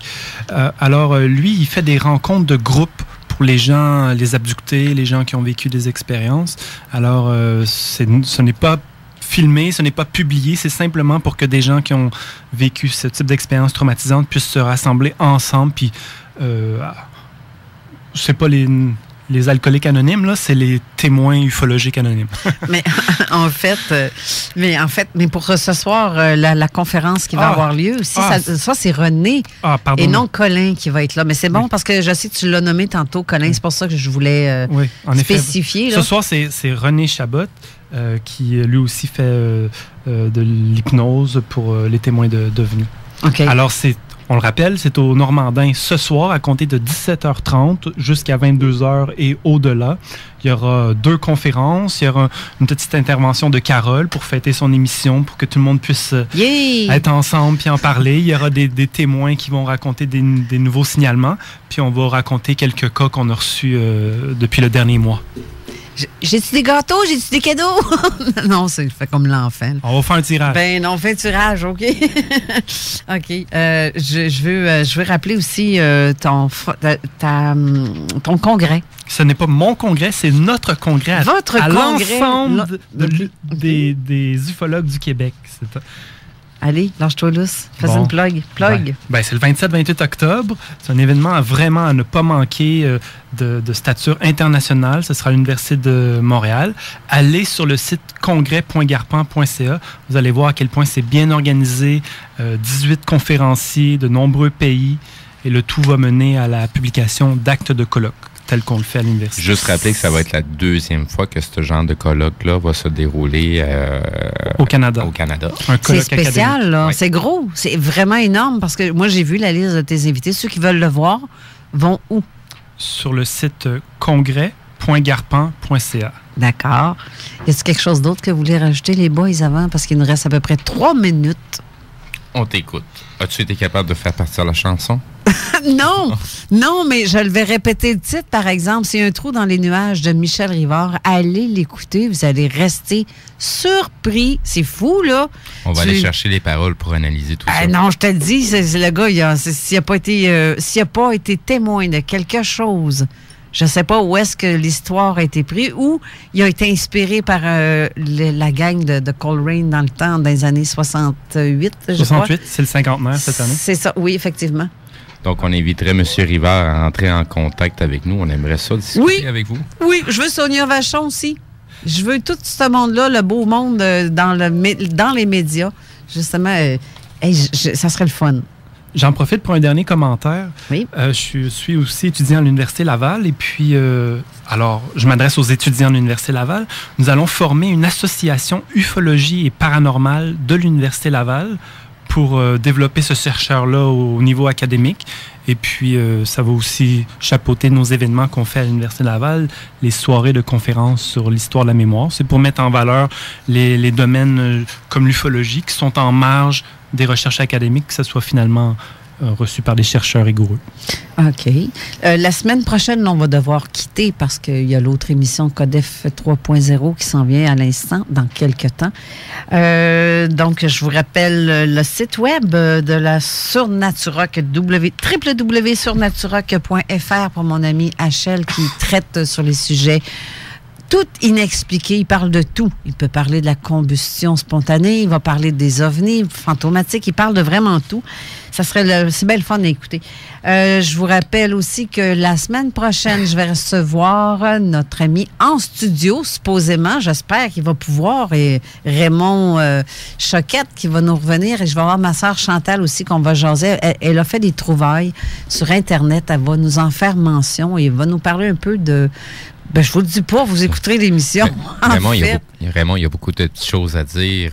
Oui. Il s'est pas mal promené, puis pas mal fantasme. Il s'est rendu loin. Il y a eu des choses que les gens on soupçonne même pas ici dans la province. Et simple, il m'a offert de le suivre. Oublie ça, man! Oublie ça! Moi, j'attends juste d'avoir du temps pour être prêt à partir puis aller voir de moi-même. Là. Ça, c'est sûr que dès que l'éventualité va se présenter devant moi, là, je vais y aller avec Raymond, ça, c'est sûr. T'es peut-être plus game que moi. Alors, c'est sur ce que termine l'émission. Codef 3.0 se suit à l'instant. Et merci beaucoup à Yann Vanet de Garpan Ufologie ainsi que Steve Zuniga de ton site, ta page Studiocom. Studiocom. Et faites pas l'erreur. erreur d'écrire comme avec un C, non, c'est avec un Q. C'est donc, ça. Q-O-M. C'est ça, donc, parce que... ça se prononce Quam en réalité. Okay. Donc, et rappelez aussi, je suis le directeur technique du Garpan. Donc, toute l'expertise que j'utilise, c'est justement, je l'ai acquise avec le Garpan. Donc, à souligner aussi. Alors, bonne semaine à tous. Sur ce, on se revoit la semaine prochaine. Au revoir. Bye bye. Au revoir.